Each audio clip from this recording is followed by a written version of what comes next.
you? Why are you standing there in plain sight? You need to hide. This place is not safe for the likes of you, especially after dark. Ah, I can see by your confused expression that you do not fully comprehend the danger you are in. Perhaps you thought to enter here and find some amusement. But you picked a poor night to come visiting, my friends. It was a night just like this that it happened. The man who lived here went stark raving mad. They say he dispatched his entire family. Sometimes you can still hear the faint echo of their screams in the dark. His spirit now haunts this place, looking for others to dispatch. He's out there, watching you from the shadows, creeping ever closer. Come here. You can hide with me. I'll keep you safe and sound.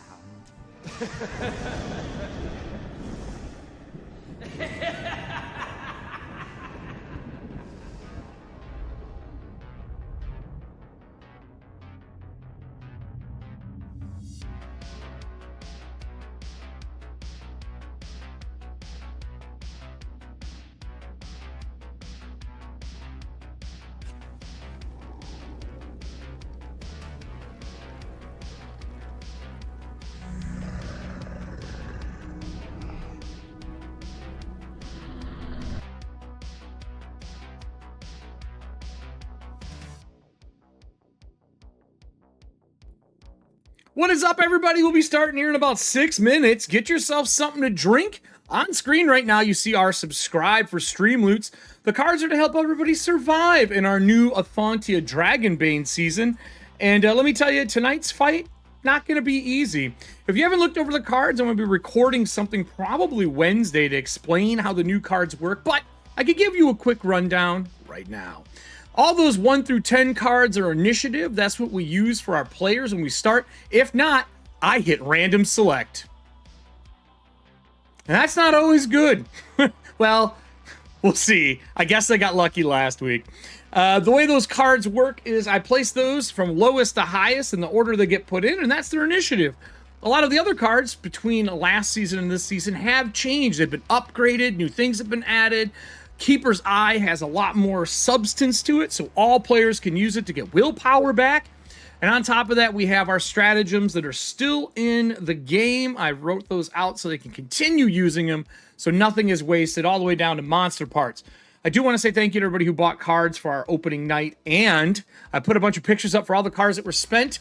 We put our new Gales and Squalls in, and after this episode, we'll be going back to the Outpost to meet our 2 new lovely legendary cards that got played.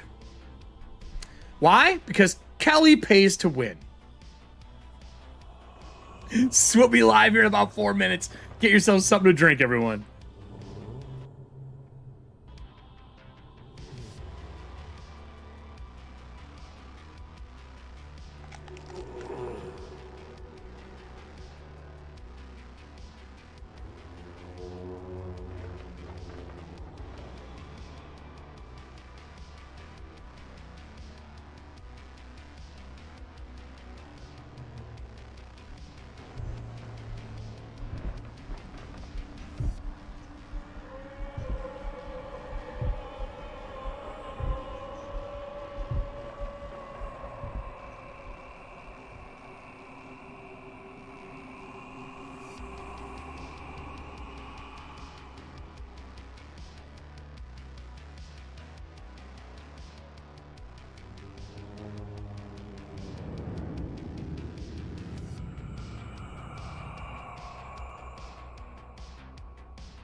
Erik_Capwn played this card, Hells you.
Well, hey everybody, we know what night it is. It's game night. We're here to play some Ethauntia Dark Tides, and just like last week, I'm going to start us off right in the thick of it. And this lovely group is kind of stuck in the worst case scenario possible. At least my party that has played Ethauntia knows that.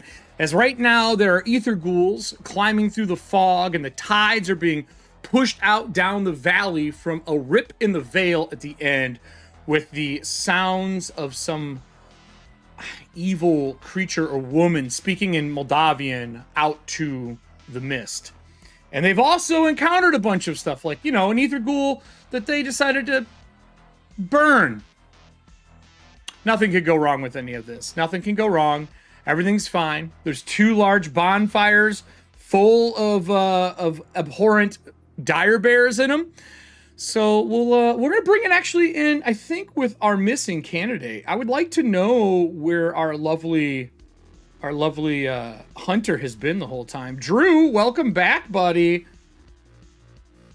Oh no, he went away. Now he's there. Oh, he's waving. Drew, zoom your camera out, good sir.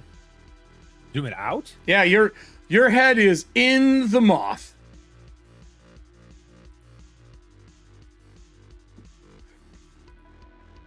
So we left them in a really crummy situation, and yeah, I saw that when I saw the end of the last episode. I'm not happy about this at all. I'm pretty happy about it. I think it's going to be great. So welcome to the new system. I know you've played a little Dragonbane in the past, but they said you were out doing something. So, one, what were you doing, and are you bringing gear back for this job? Yes, I probably would have brought some. Well, actually, because we were hired by the logging company to come down here and do what exactly? To get their foremen and survivors that are there out. Because of what? Because they don't know. Blizzard? They don't know. No, we're in Sturge. We're in fall. God, that's right. Like end of summer, beginning of fall. Yeah, it's hot right now. It's, well, hot for the mountains. Hot like Wisconsin is. Okay. Yeah, one week of hell. Yeah. Check. So I don't know if you wanted to use a merchant card and pick up anything to bring back. And a better question is, you don't know what's there other than you're going to be climbing. There's a river that runs through here during certain seasons. Mudslides are common. Things like that. But I didn't know if you were playing a merchant card and picking yourself up anything special. Well, probably what I would have done. We do have merchant cards. Since we're in Sturge, how big of a problem are they? Oh, in the huge. Then I probably would have brought some type of like probably what the fuck is probably like a citronella scented tent or you want something to push our sturge away? I'll tell you what. I got it. Or some type of protection. I got it. Because lamp oil lamp oil for your war lantern. Oh, scented. Oh God. Okay. Here's the thing. Smells lovely. Here's the thing. I will say it reduces the chance of a sturge attack. Basically, it's a roll for sturge to find you. I'll make it harder. I'll do it at a boon or a bane. But if anyone's tracking you, they have a boon. That's fair. Because citronella, you fucking smell that shit anywhere. Yeah, you do. It is the potpourri of the forest. And on top of that, I probably would have brought some extra rope. How much? Each coil takes a slot. I probably would have hauled down 2 coils, and just because, like, if we're dealing with water and we need to tie off to people or climbing, it's going to come in handy for both. Yeah, absolutely. So probably that and the oil is all I would have. Unless I was given any other information about it. That's all you would know. They don't know anything else other than that. There was no real information given out. And with that said, I'm assuming Will Cuff is probably traveling with you because he's not with the party. I assume so. All right. So I'll use Nessie's merchant card so you can pick up from Mr. Tenwick. What's his carrying capacity? Is he like Bender? Like, can I open a compartment? He can only hold one object inside. Okay. He's carrying one of the ropes then. No, he has TNT inside because that is the saving grace and he knows it. God damn it. But he can carry some rope. He's not really overburdened at all. He can carry a couple coils for you, put it in a pack. No problem. So travel-wise getting here, North is up on this map. Your outpost camp is northeast of here. And it's a far climb. It's like a day climb down, like to manually climb down. I mean, is it though? Because if I'm with Wilcuff, he's probably just Pinocchioing my ass all the way down. I'm just guessing. There is a lift that can be used. That's what they use to get down. And it's about a day in total then to take the lift and come to here. Okay, we probably would have done that then. Yeah, it's not too bad. If it's accessible and usable. So you have heard, approaching this, you've heard the roar of bears. You would know it very well. Then I would say on approach, you would have seen 2 huge plumes of smoke. Great. And then a third smaller one that Wilcuff points out. Great. Oh, just so we're on the same page, I ended up taking Dragon Slayer because ranged weapons don't do the agility bonus. It's only a D4 more, Drew. Yeah, but I had take aim in the last, which gave me an extra D8, so... Does anyone else who's read through the book feel like everyone's going to have that feat by the end of this damn game? I feel like it. I mean... So with that, where would you want to approach in from, knowing there's a river that flows through here? The water's dirty and mucky. The logging camp is further north up the river between the plateaus. This is in a big valley. Would you be coming down, coming in from the north? Or would you be coming down through the east? Anywhere that's not fog. It's not, there's not mist. I don't see any fog on my map. Scroll the bottom. You can see it down here. All this mist. Is that what that is? Okay. Yeah. Yeah, because the previous versions of it, look like this. When I switch over. And I crept it back. There I see the fog. So that's the old one, and right now it is moved to here. Is it daytime or nighttime? Because it is daytime map. It is daytime. Okay. It is daytime. I think they were smart. They said, we're going during the day, and I said, that's a smart plan. I'm guessing because if I'm coming from the northeast, the only path is going to be where my token is now, because everything else is cliff face. There's other bridges you could have crossed and came down on the other side of the camp if you want. That's totally up to you.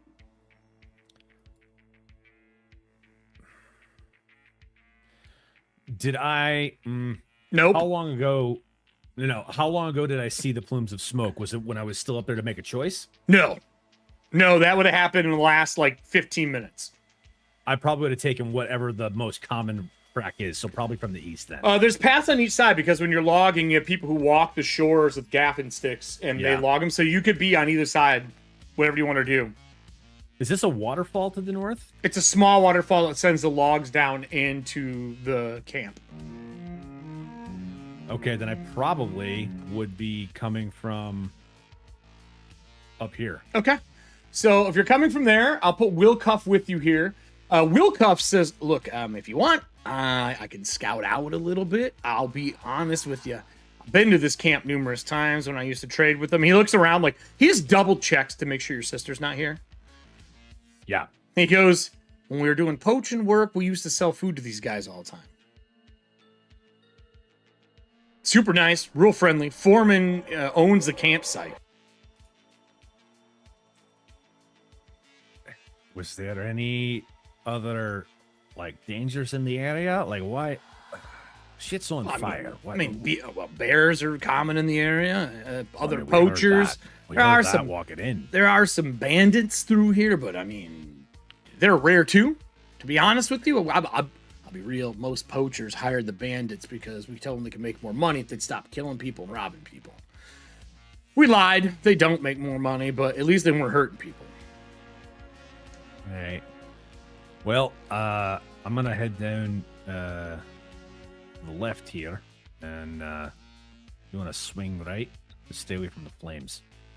Do you have any idea of what we're doing here, other than helping them? They just said they needed help getting out. I don't know what that means, but stuff's on fire, so it's not a great starting point. I'm guessing this is our fault, as he points to both of the plumes of smoke, just because I know my sister. I'm not there. I didn't burn anything. No, I'm not saying you were. I'm saying that my sister's here, and shit can get nuts. Also, our friend deals with fire and metal, so either way, I'm sure whatever it is, it was justified. Yeah. Right. As he looks away, not believing what he's saying, and he'll start moving down the. Well, while moving down the path here, I need to know what your skill in awareness is for the game, because I have most other people's. I just want to know how aware you are in case I need to make any private rolls for you. Okay, I can get to right here in a move. Okay, that's fine. More just need to know your awareness score. It is 10. Okay. As you're making your way up into it, stalking along the other bank in the trees, you do see two silhouettes. Once in a while, you get a glint of metal, like they're carrying a weapon. They don't leave the shadow line of the trees, though. And they're stalking on the opposite side of the riverbank. Willcuff goes... Are you talking about like down here in the trees? Across your whole trip. Your whole trip walking down, following this river. Oh, they were with us the whole time? I'd say for you just noticed them, but they've been following for a while. Okay. And he nods to him. He nods to them? Yeah, nods to you, like he saw him as well. Oh, I thought you meant he nodded to them. I'm like, no. Yeah, hey, you missed last episode. He's actually a bad guy. Great. He's like, yeah, I see him. We going? You want me to go say hi? Don't want you to have to go alone. What do you mean you have a gun? As he starts getting ready to jump to one of the logs across the river. I mean, that's fair. Well, if he's gonna do that, and I don't see anybody else yet, I'll probably try and give him cover. Okay, so you're just gonna watch and make sure and set up. Well, if they can see us, if we can see them, they can definitely see us. Of course. So I'm going to. I'm gonna try and sneak and hide myself, walk, and then try to hide stealth behind a bush. Yeah. Okay. Well, give me a stealth. 10 under 14. So all right. I'm good. You see Willcuff jump. You see the log bounce, but you do not see Willcuff. You saw him leave. You took your hiding spot. You turned back, and he just disappeared. Okay.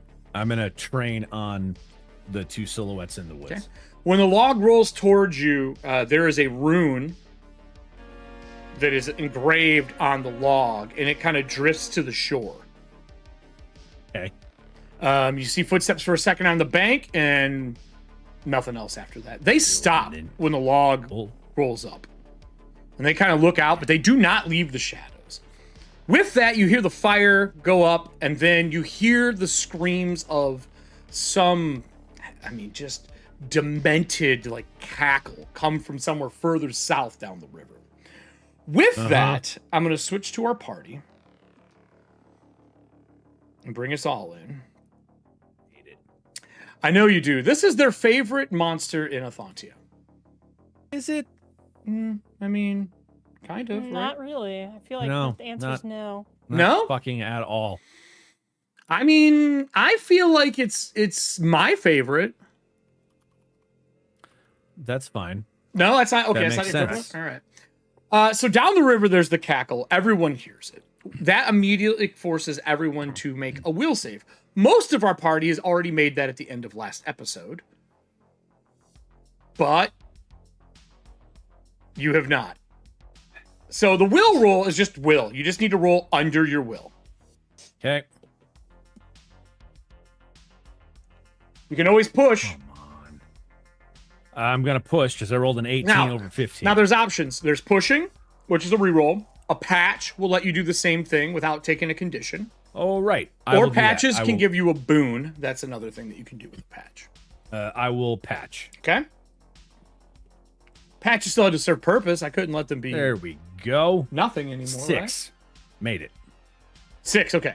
So you're good too. Out of the rest of the party, we didn't announce who failed their rolls. So does everybody have their rolls handy? All right, well, we'll start with Georgia. Got a 6.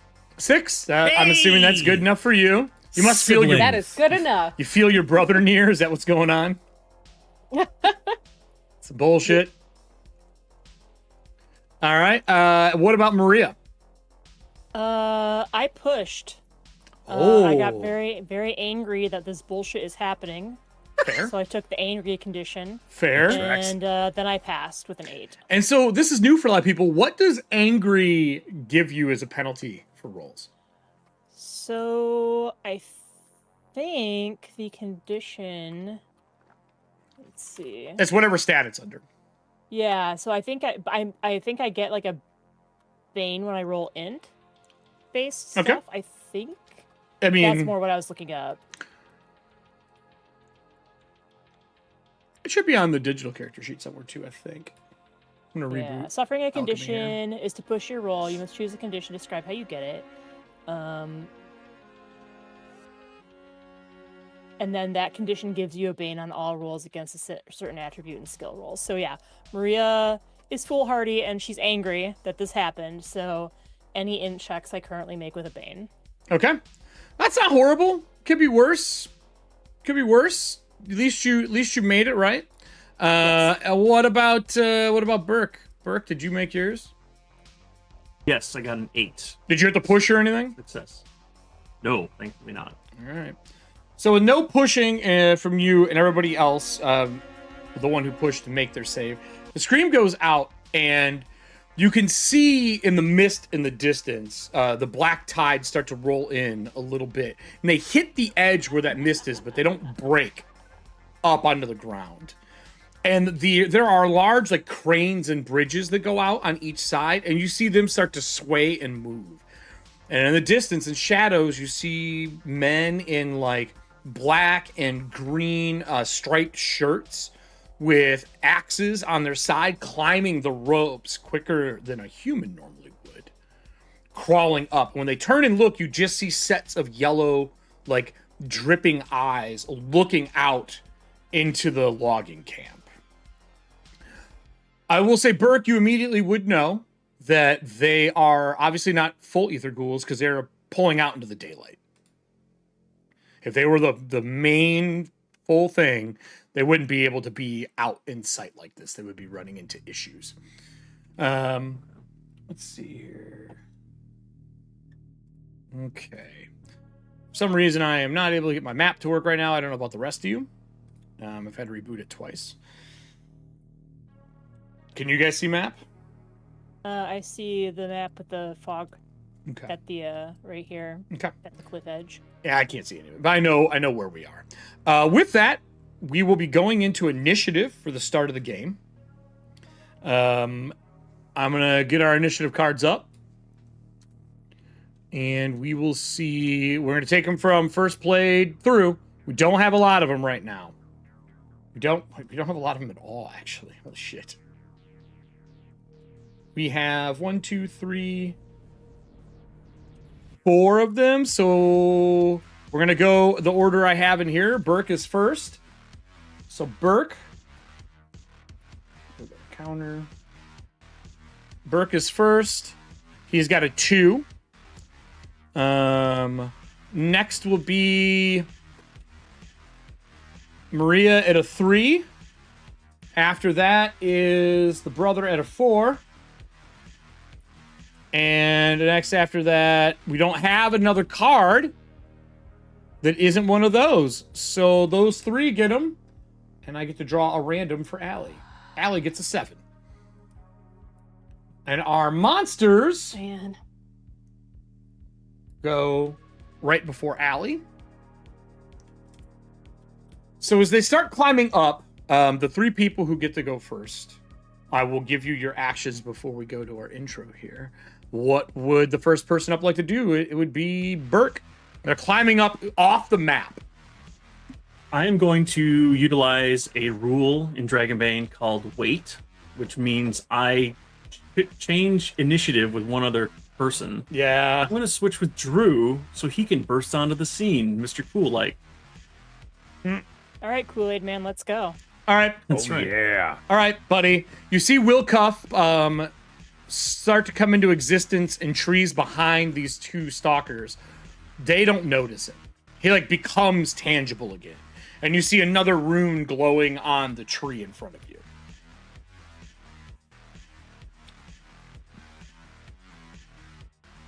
What do you want to do? There's 2 across. Does he signal to me at all? No, he's waiting for your cue. He's not going to talk to him because I actually shouldn't say it. He sees them. He looks to you and he goes like this. Because he does do yeah, that? he gives you the like. No, we're not having a conversation. Okay. I will trust he does his that for judgment. everybody. He's That's like true. the girlfriend. That's true. From, He is. Waterboy. He is like that. You're not wrong.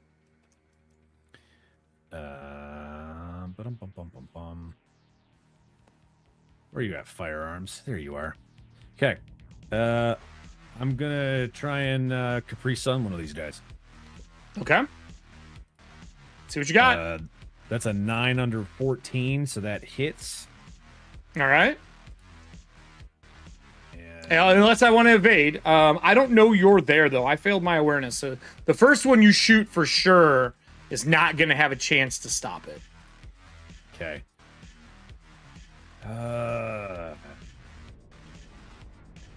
I'm assuming I'm in range because it's 120.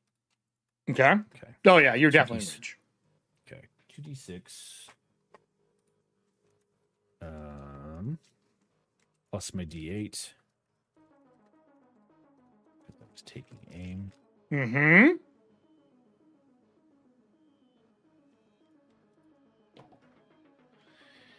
Ugh. 12 points of damage. 12. So as you clip the first one, it rips through his shirt. There's a spray in the shadows. You obviously got him good. Your gun ignores 2 armor, correct? Because it's got burrowing? It does have burrowing. Oh, that means that you clip that one. 12 points. I don't get to do anything. He is standing still, but not well. Remind me what rapid fire does. So, for example, if you were to get a 1 or a 2, because your gun is magical, For the crit. you get a second shot. Anytime you shoot a gun more than once, they have penalties for them. But if you scroll down, they have all the bonuses for your features. They're right below your weapon table. Oh, got it. I thought there was one where I could fire a second. That's the one. Oh, that is rapid fire. Okay.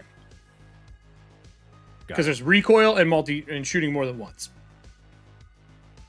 You can fire an additional round, dealing an extra weapon die of damage. This additional shot imposes 1 bane to the attack roll. Mm-hmm. Okay, so I would have had to roll 2. Correct.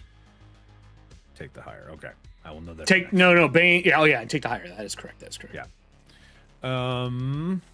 Okay, that I mean, y'all would have heard a shot ring out. Because it was not quiet. Do I need to? Am I exposed now?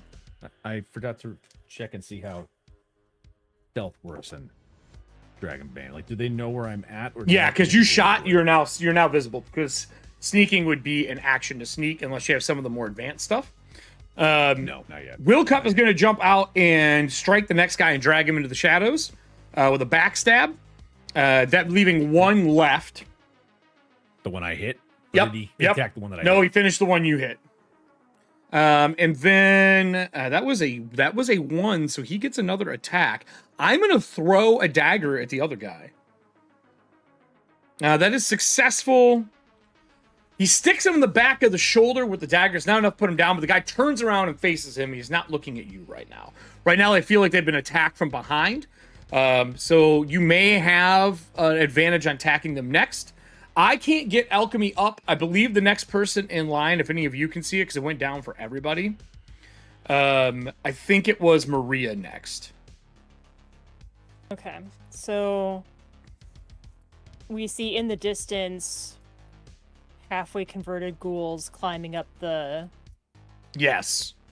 There are 4 of them in total. Okay, and how far away are they? Distance is 40 meters. No, sorry, 60 meters. 60 meters. From where you guys are, because you're back one ring. So that'd be... I just pulled up the physical map so I could look at it.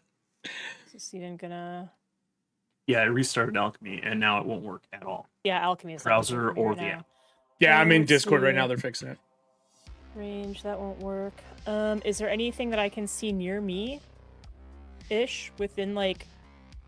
What, monster-wise? Like Yeah. ghouls? Just the ones in the distance. Just only those 4, and then the one at the table burning next to you. Yeah, okay. It's on fire. Cool.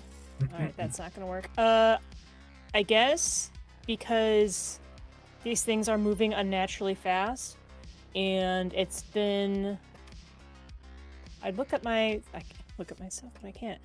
How long did you say my weapon lasted for if I activated it? It was a stretch? Yes, it is one stretch. It is one stretch. Then I will activate... I'll spend 2 willpower to extend my whip. All right. So 2 willpower, extend your whip? Yeah, and then I'll move up. I don't know if it'll let me move up. Probably I'll move not. up to, like... it's letting me move up, I guess. I'll move up to, like... Here, I'll have my shield out in one hand and my whip in the other. And... There's no real attacks of opportunity unless they get, like, super close, but... Correct. Yeah, there are ranged attacks of opportunity in this game, which are wild. There are creatures that, if they are staring in your area, kind of like Overwatch, they can attack you when you move through their range. Like, move through their sights. If you jump out of cover, essentially. With that, that's all your actions, correct? Willpower, move, and action. That would take us to the creatures, then Georgia... No, Burke. I'm sorry, Burke. Then the creatures, then Georgia, because you swapped with Regtor. So what would you like to do? I still can't see on alchemy. I will move. There's to a 60 meters defensive from position. you, so 30 squares. I don't want to stand between the rest of the party and them. Kind of sort of like present as the target in case they get real close, real fast. Okay. And then I will. I guess I would have to use my power again to make a weapon. It's been more than 15 minutes, right? Because we've been looking through the tents and everything. So you burnt I'll use 2 my bear power. bodies, burnt the ether ghoul, so we're definitely past having anything that was a stretch up. And you searched 3 tents as well. Yeah. So I think what I'll do is make made a gun, and the bear jumped on us immediately. Do I make a weapon for range? Let the dice decide. I mean, ranged weapon versus Yes. ghouls. You served in the Ether War, or the Ether Ghoul Wars. You know the only reason you guys won was the invention of shotguns and pistols. Otherwise, you never would have made it out of that shit alive. I will generate out of my metal and flame a 6-shooter pistol, one-handed pistol. And you get an that'd be action my still? turn. That's it for you, right? You don't get an action still. That correct? is the action. Okay. So you summon as well. That would be the monsters. They climb up. They climb down what looks like a crane that goes out, and they must have like at the end of the river an area to catch logs that get by, or they use them to load stuff. And then the other one is a bridge that goes across a chasm where there's like a second waterfall that goes down. And at that end is where the rift is. They are gonna move. They move 30 squares as they move towards you guys, and they're on the bridge, and they'd be up to where the mist was. And I will say that as a group who's down here and can see, they look pretty human still. Well, I should say 3 of them are human. Another one of them looks like maybe they're elven or have orcish blood in them. But their eyes have like the dripping yellow coming out of them, and it kind of like dissipates away like spirit energy. They're carrying hatchets and logging hooks. And then one of them has a large like chopping axe for like doing lumber. They're dressed like people who probably worked at this mill. As they run through and come across, you hear a second scream. And when the second scream happens, in the back behind you, the bears that you lit on fire, you see one of the 2 piles of fire get up and start to move.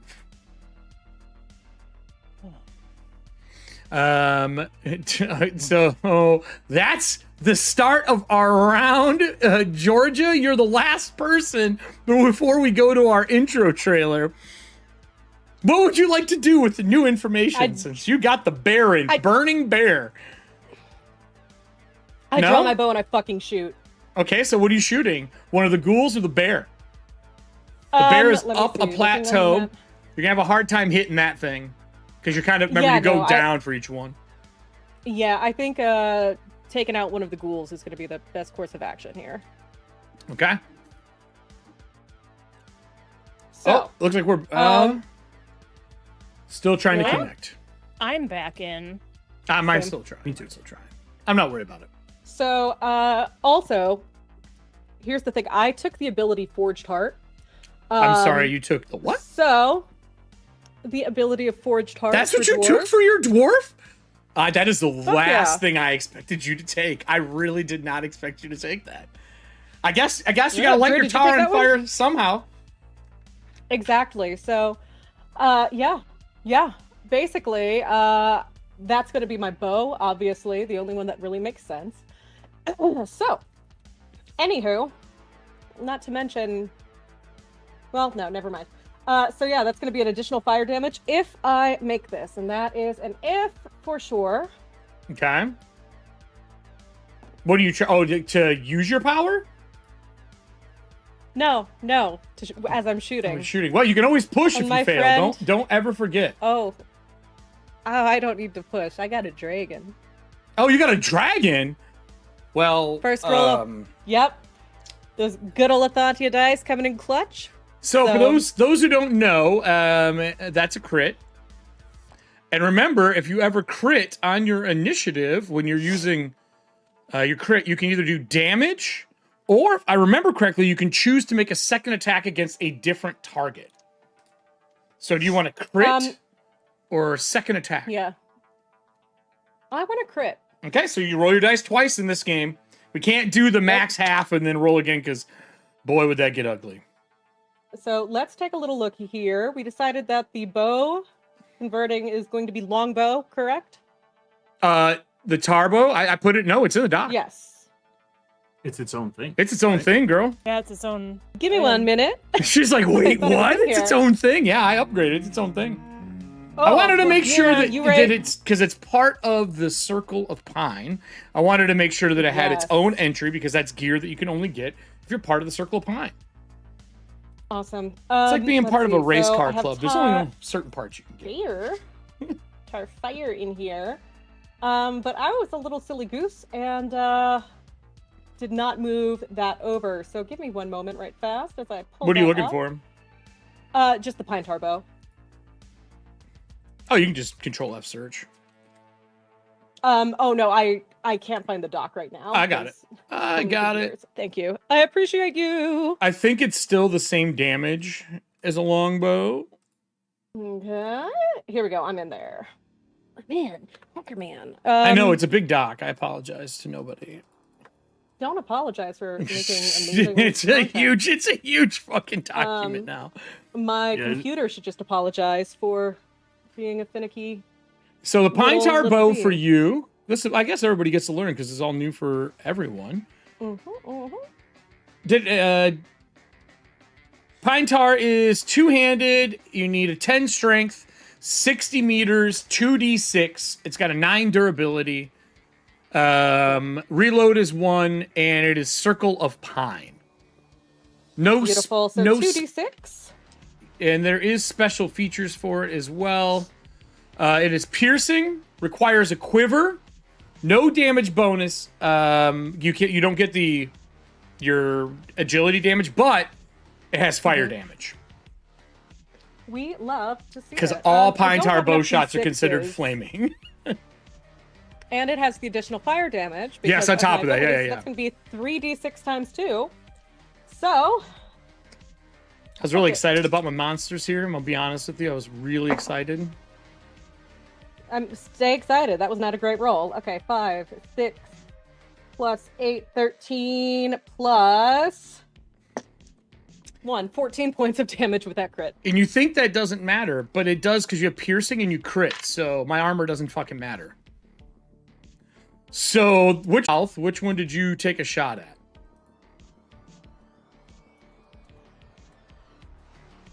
Far up the ladder, because those are the ones I would consider to be a threat in terms of like turning and approaching us. I mean, there's 4 of them. There's 2 directly in front of you, so I would say probably one of these 2. Yeah, that seems Okay. Gucci. Well, I'm gonna delete this We'll go one. with Ether Ghoul 5. He's gone. I can't do anything about him. He's Okay. just toast. He's toast as can be. With him dead, that would take us to the beginning of the next round. With that said, the Ether Witch screams again out as that second bear starts to stand up on fire. And as it does, it stands on its hind legs, and the fur and everything burns off of it. And there's just this tendrily weird, multi-mouthed, multi-eyed, burning creature. Every round, this creature is going to take damage. And that damage is the responsibility of the audience. Every round, you're going to roll 2d6 for the burning damage that these creatures take. There's a chance you could help kill them. It'll happen at the beginning of each of their round, and we'll start with that right after the intro.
Allie, I would strongly suggest if you're going to spend the money, the book is like the hardcover is like 40. They're talking bucks. about buying books right now. You can get the box set for 50. Yes. So, Absolutely. Let me preface this a little bit for those. order. Let me preface this for people who don't know. Okay, so here's the difference, though, Allie. I know the full difference. This has a different adventure in it than a box set. They made it worthwhile. This is also the updated rules for the hardback. Okay? Their updated PDF is also the same as this. But the box set comes with like tokens, a map. It comes with all of this amazing stuff. So it depends on how you're going to play it. If you're going to run it and use their tokens and run their pre-made adventure, sure. If you're not, I like the hardback one. It's going to last longer. I've already beat the shit out of the paperback. Yeah. It comes with dice. It comes with character sheets. It's a great package.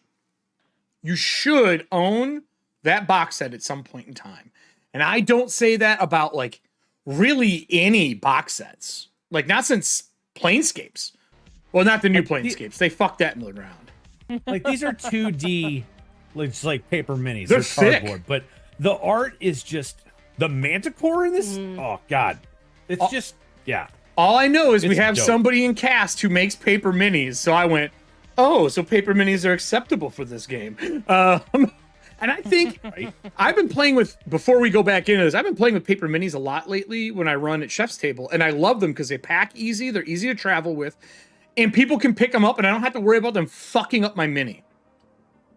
Or dropping it because they're drinking. And if you're playing in the Dragonbane world. Yeah. Their new world's coming out too, Drew. God damn it.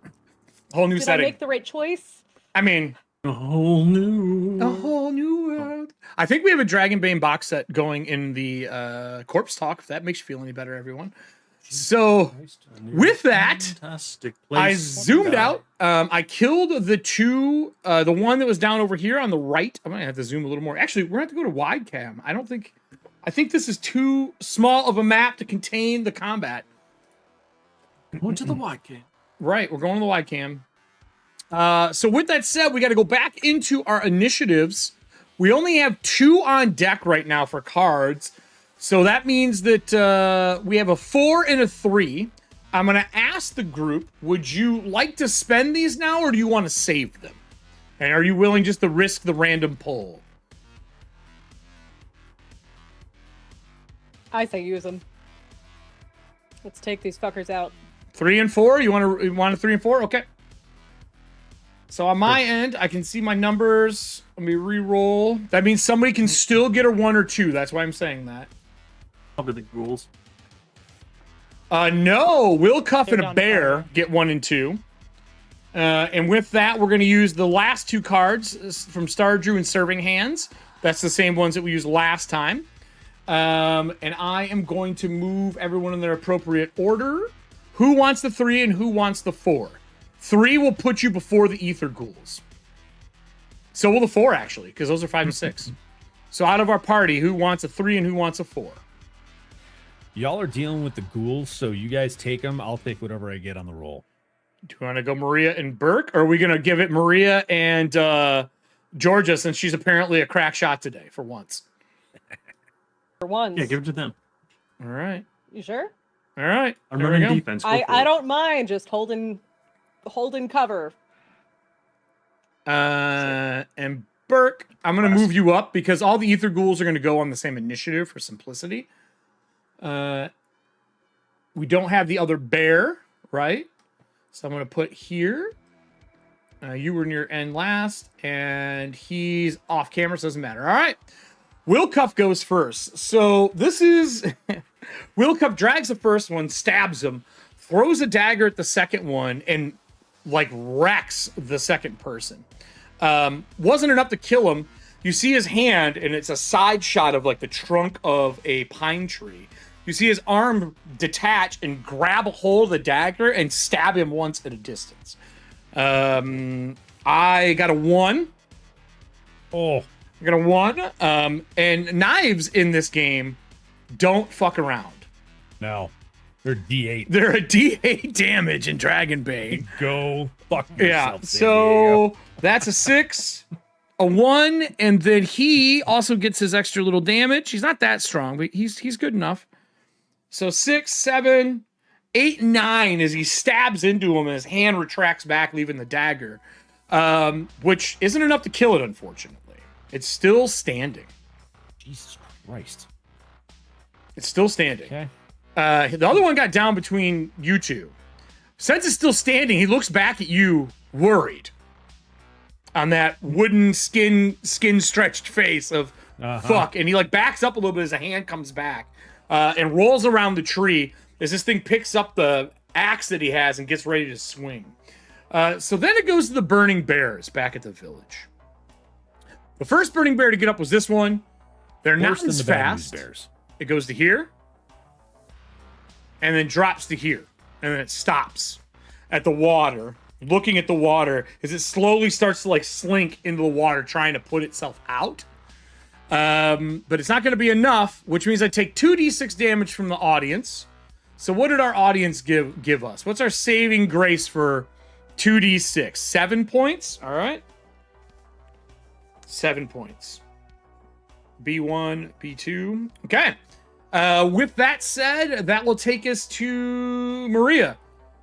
Maria, there's a fucking pillar of fire coming across the water right now. Yeah, no. A bunch of ether ghouls. You hear gunshots in the distance. You know the sound. Because I'm assuming the axe rifle sounds different than most guns. A It's got little a bit. residual ring to it, a little different sound to it. Yeah, when it fires, the axe head actually like rings just a bit like a tuning fork. So it's like a That makes sense to me. and in the tone of a What was that? Was that Todd? Todd, did you do that? What? You motherfucker. I was looking around like I broke something.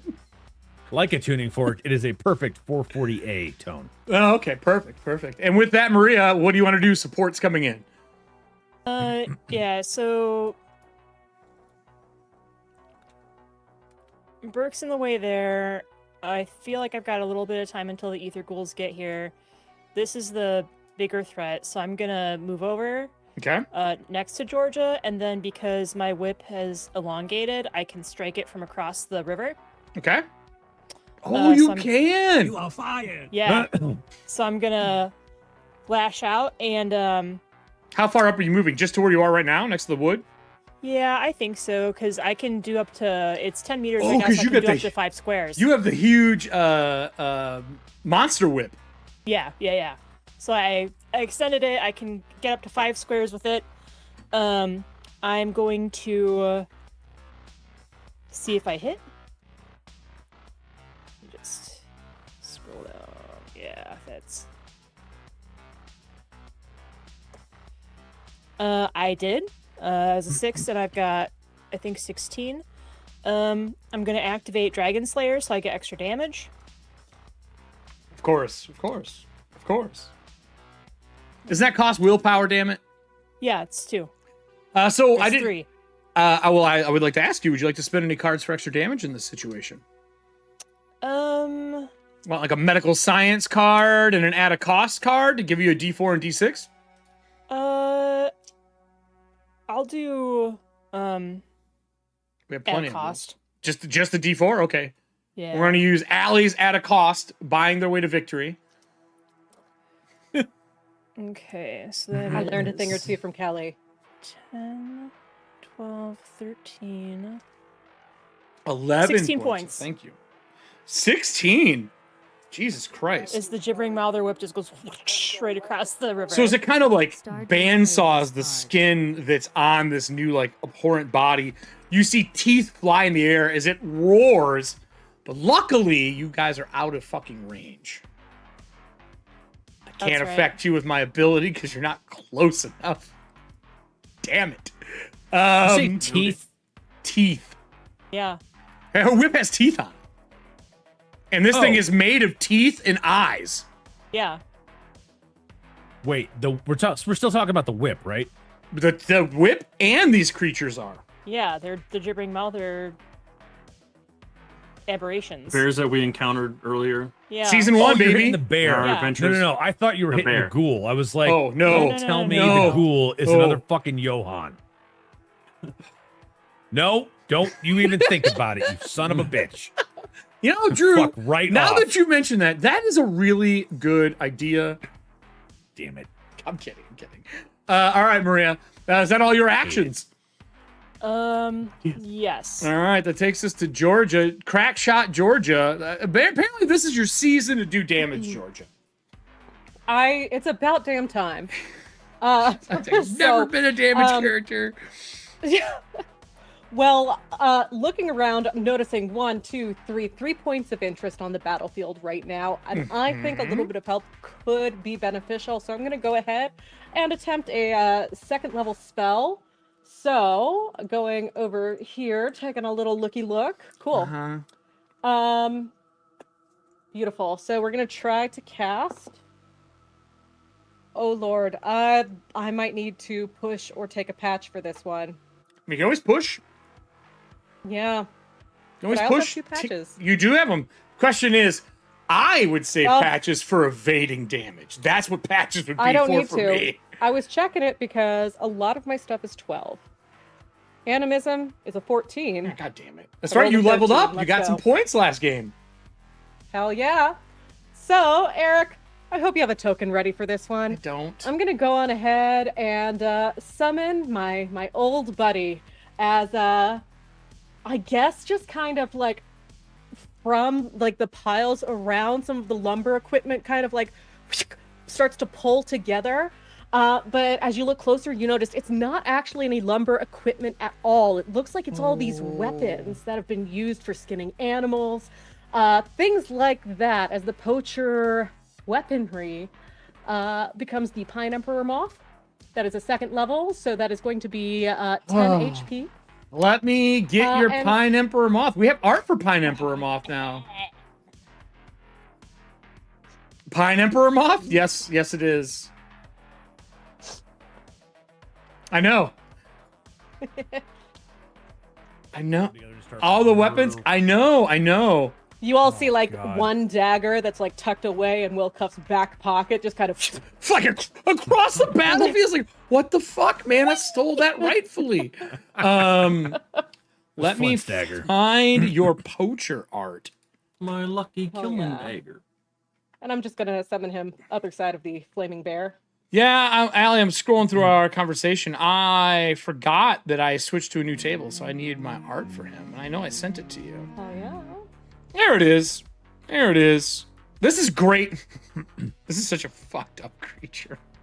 My child. I can't wait to get someone to do art for this. Like, I'm so excited to have someone do full-fledged art for this creepy, just horrible monster.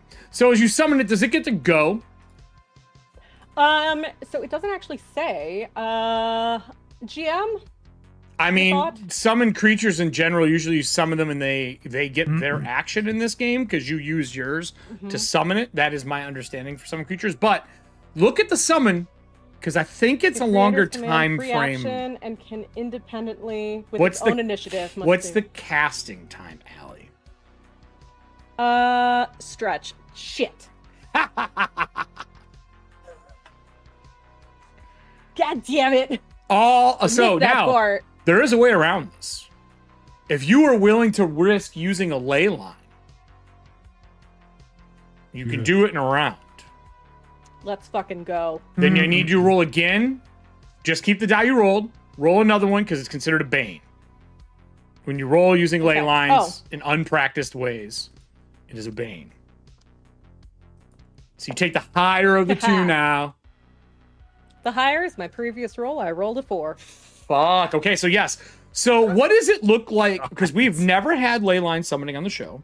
What does it look like when you summon your powers through a ley line? Which, Allie, I assume you know what a ley line is.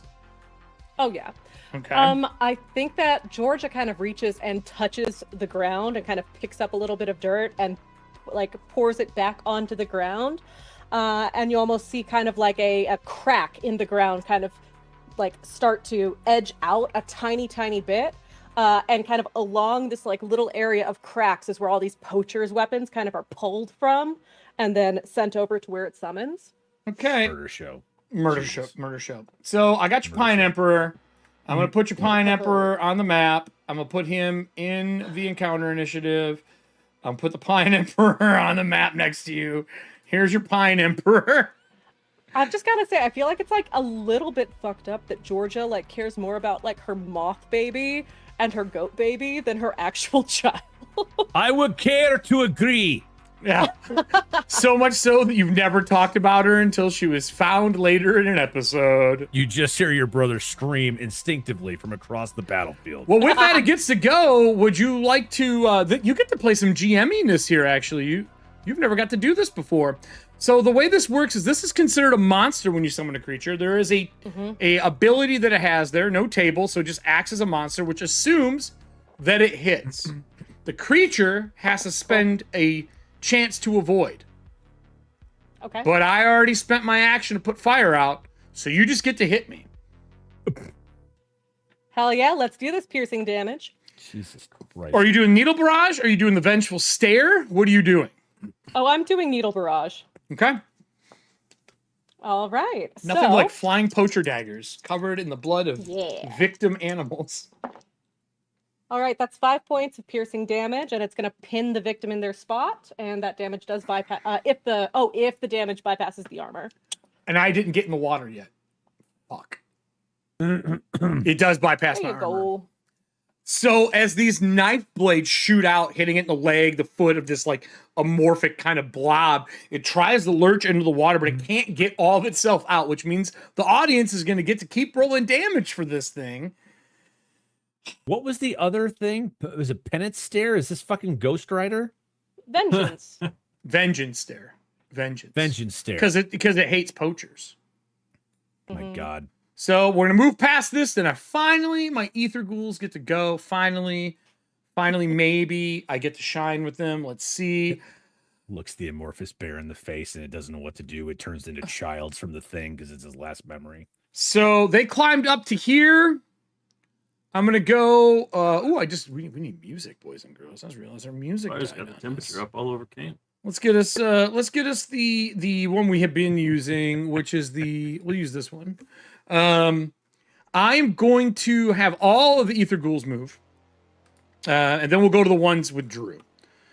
So this one's gonna move to here, and then to here. I'm gonna run right up into your Serving face hands played this card. and stop, but I don't have an attack. I'm gonna run to here.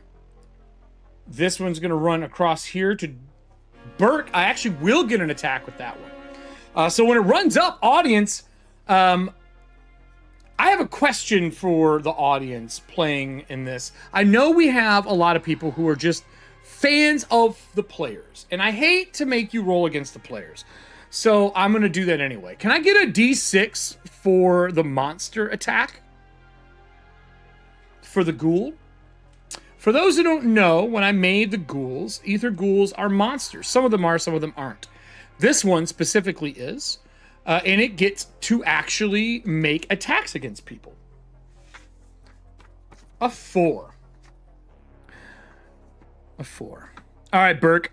Before I read this out, you see its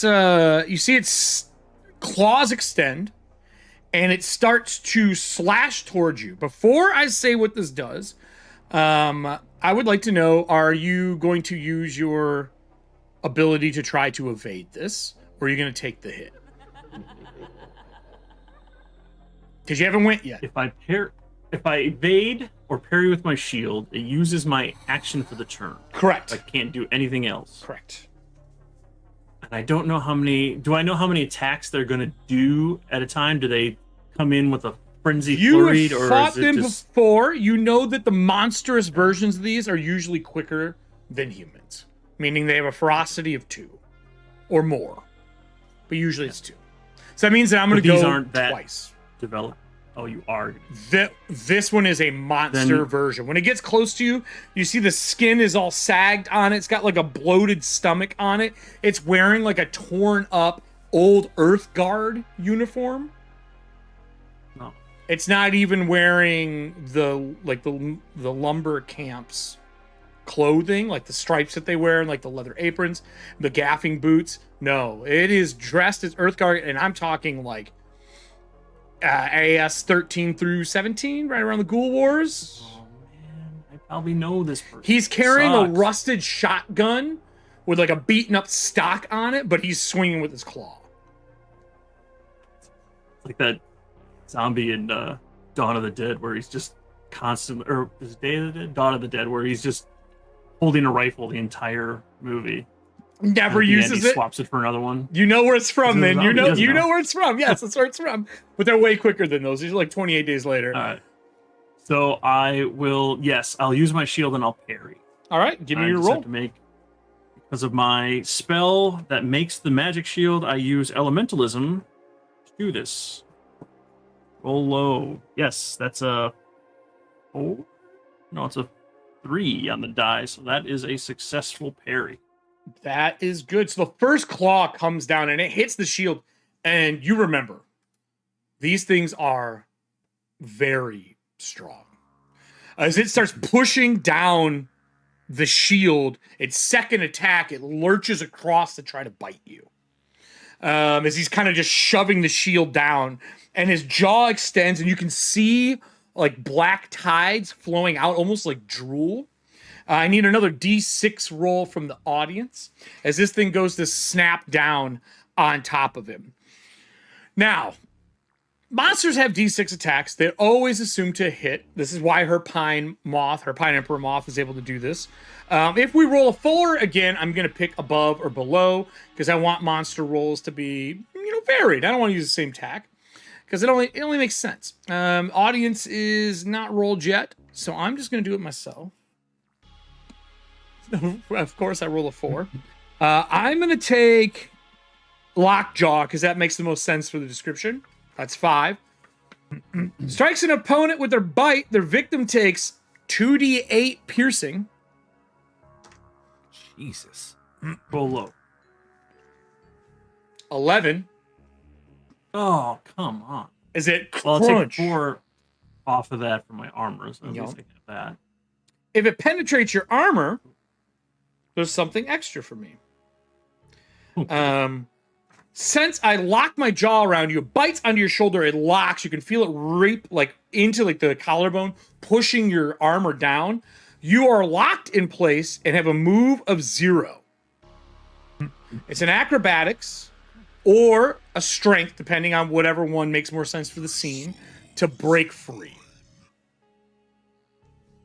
And it's locked. You can still fight. You can just stay here and duke it out with it. You don't have to move. As it locks on, the camera slides across to the other ether ghouls. Now, the other ones that ran up, they don't get doing anything. They're carrying axes. They're ready to swing axes. But way back where Drew was, where Regdor was, the one fighting against him lurches past the tree, like out of your sight, goes to grab onto him and starts trying to swing a hatchet to chop the wooden body of Willcuff apart. Willcuff is going to spend willpower points, and he is going to get his action to evade an attack, even though he's already went, and he evades the attack that comes in. He dodges and shoves the guy out of the way, and now he's in the line of sight for you, out of the tree. With that would take us past the ether ghouls, because they've all went. So let me move down here. That bear doesn't get to go yet, and that would take us to Regder. Okay. He's in sight. I'm gonna try and pop him in the face again. Cocked. Ooh. Oh, no, that still hits. Firearms is a 14. I rolled a 12. Okay, that's good. And I'm gonna burn 3 more willpower.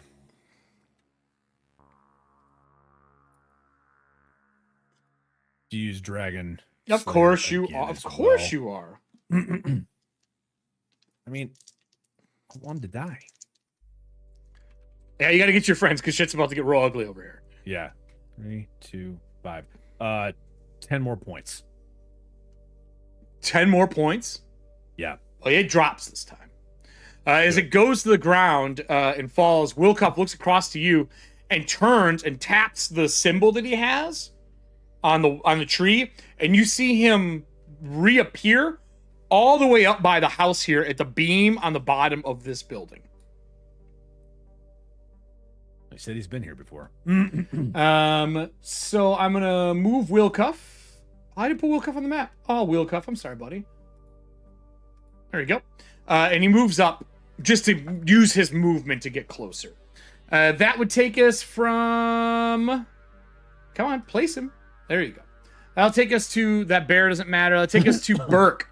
Burke, this thing is holding the shield down, doing its best to bite onto you. What would you like to do? Can I My move? turn's over. Yeah, you can because move. I parried. I'm assuming you move towards the group. Yeah. What was that, Burke? I'm sorry. I don't have a turn. I parried. That uses my action for this turn. That's right. You're done. And then that would take us back to the top of the list because Ether Ghouls already went. These are old ones. I'm just going to skip through them all. And we're going to go back to the top. And then we're going to go to our initiative cards. Let's see if we got any saving graces because we definitely need our party to go first. Probably more than we have in the past. We do have initiative cards. We have a 4, a 9, a 7, and a 5. Do we want to take all 4 of these and stagger it out, or do you want to risk the random?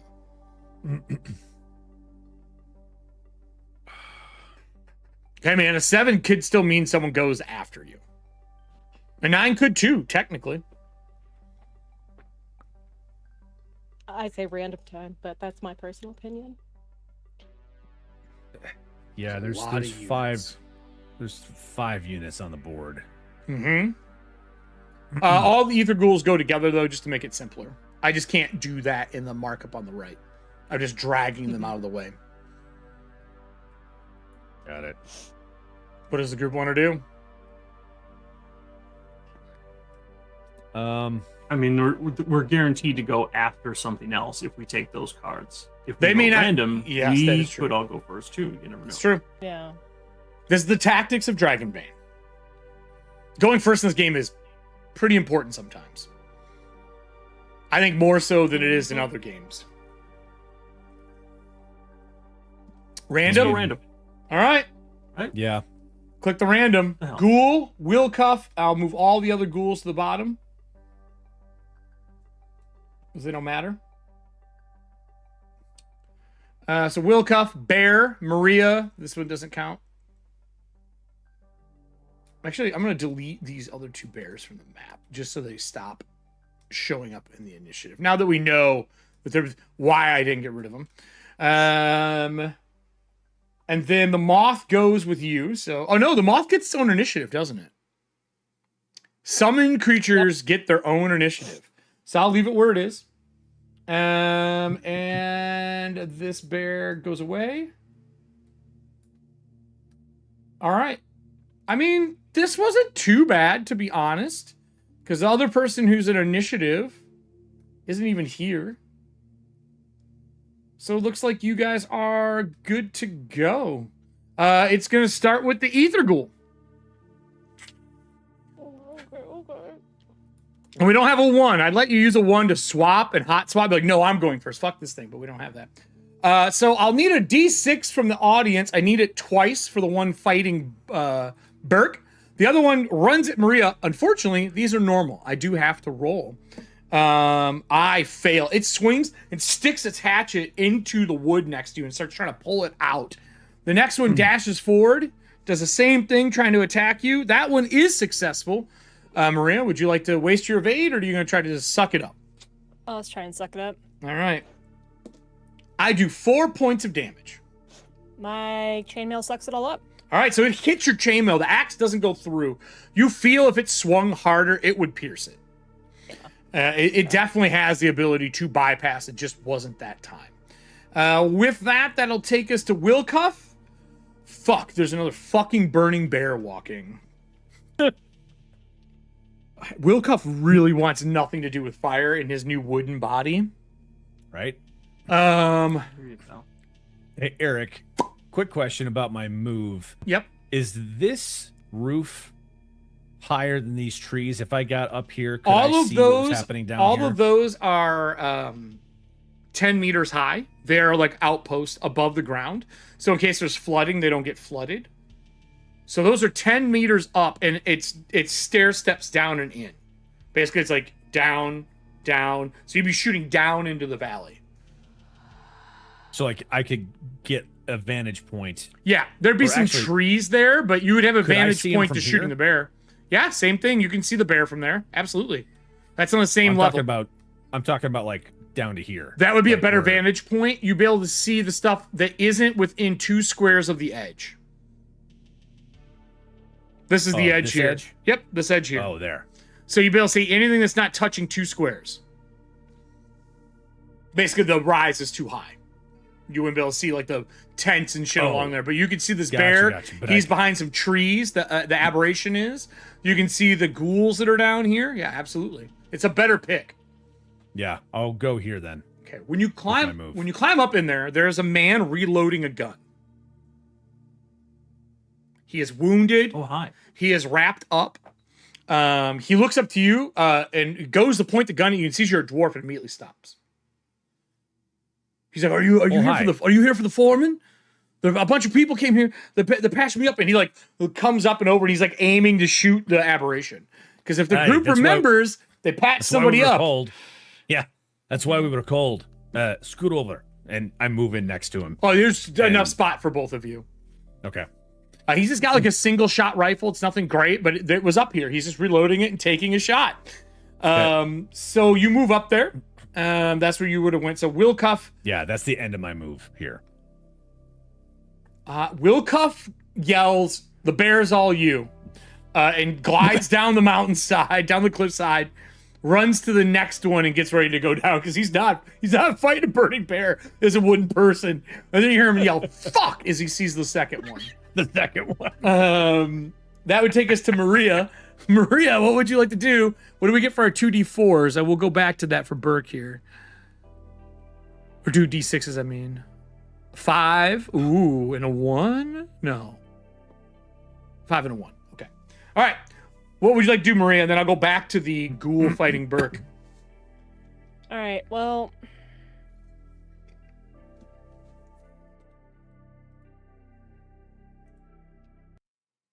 I think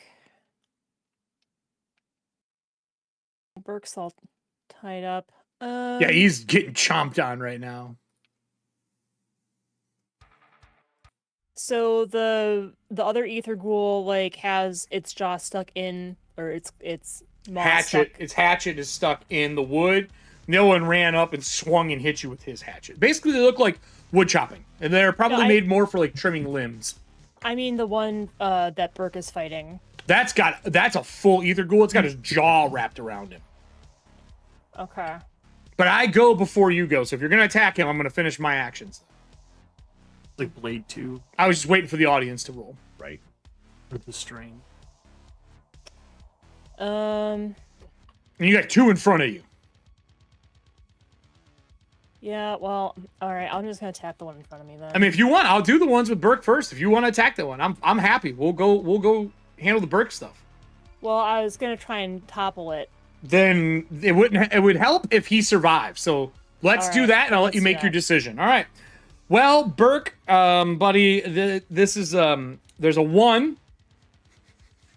We'll start with the 1. As it bites onto you, it starts to suck the soul from your body with Soul Snatch.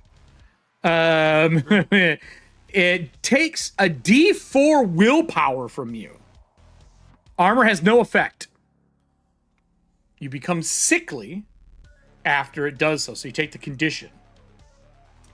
Would you like to try to force him off of you instead of sucking the soul out of you? Or are you going to let him do it so you can have an action? Yeah, I'd like to prevent this from happening. Okay. So you can use acrobatics to break it or evade to push his hand off you. He's trying to pull a hole open to basically suck the soul out of you. I'm going to do acrobatics. It's more of a brute force than a dodging thing for me.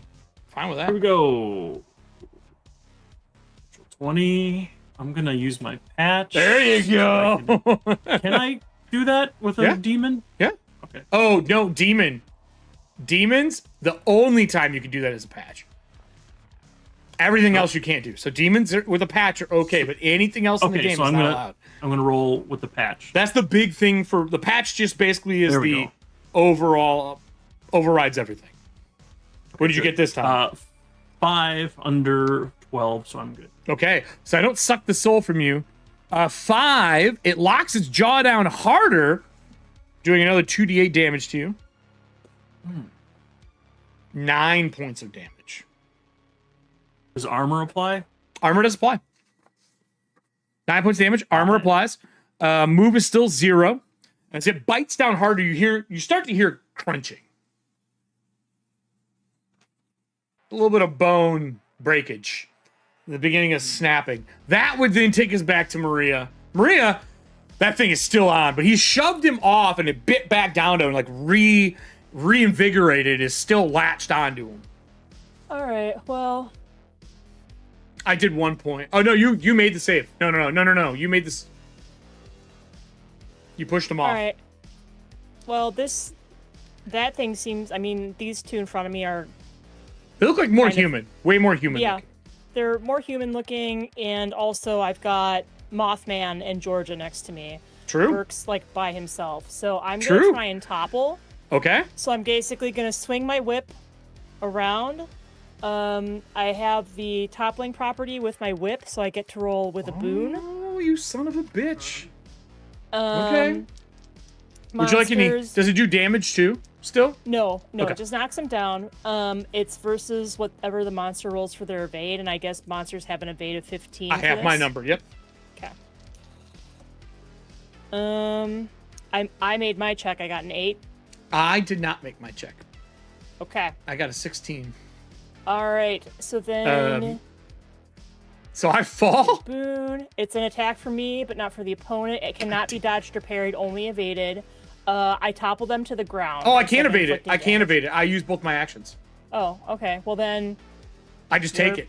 So it lets go. You see a whip grab and pull him in the air and slam him, like, drops to the ground. Now he's in front of you, Burke. He's no longer holding on to you.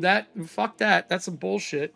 Who knew whips were actually good in games anymore? I didn't. I always thought they were hot garbage. But that takes us to our combat monster. We've switched games, and now apparently Georgia's a combat monster. Georgia, what would you like to do? Your moth gets its own action, and you still get yours.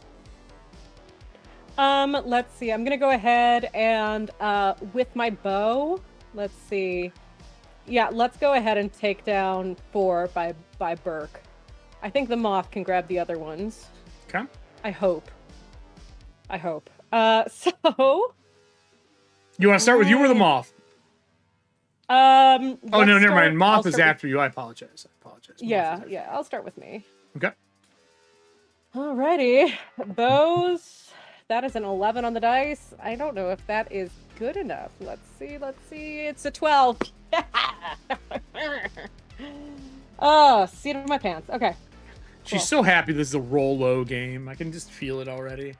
Right? It's lovely. Okay. 2 Ethauntia dice for damage. The dice haven't caught on yet. They're like, oh, you want us to roll high? Shut up, they can hear you. Shut up, they can hear you, Todd. I have headphones on. Yeah, that's 6 points of piercing for the ether pool. Okay. That one goes down. They don't have many hit points. Cool. All right. All right. Done. And then I'm going to go ahead and use my movement to get to a better vantage point, so I would not be shooting through Maria. No, but he still has cover because will- of the wood stacks here. Then I'm going to go boop over here. Okay. Seems good. That's probably a bad choice because I just noticed that bonfire there, which I should have looks seen like you earlier, already but moved know there, what? though. Fuck it. Chess rules. hands Looks are off like the, you're already off the- there. So here we go. Yeah. I'll just turn into a bear again. What's the worst that could happen? Cool. So, Moth's turn. So, right? Or is that further in the initiative? Bear fight. It would be the next one is a bear. This is just a token that was left over from your Cool. thing, so it'd be the moth now. Okay. Cool. For some reason, So when I he's going delete to- creatures, it doesn't delete them off the initiative tracker. Gotcha. I'm going to have him head over right here Okay.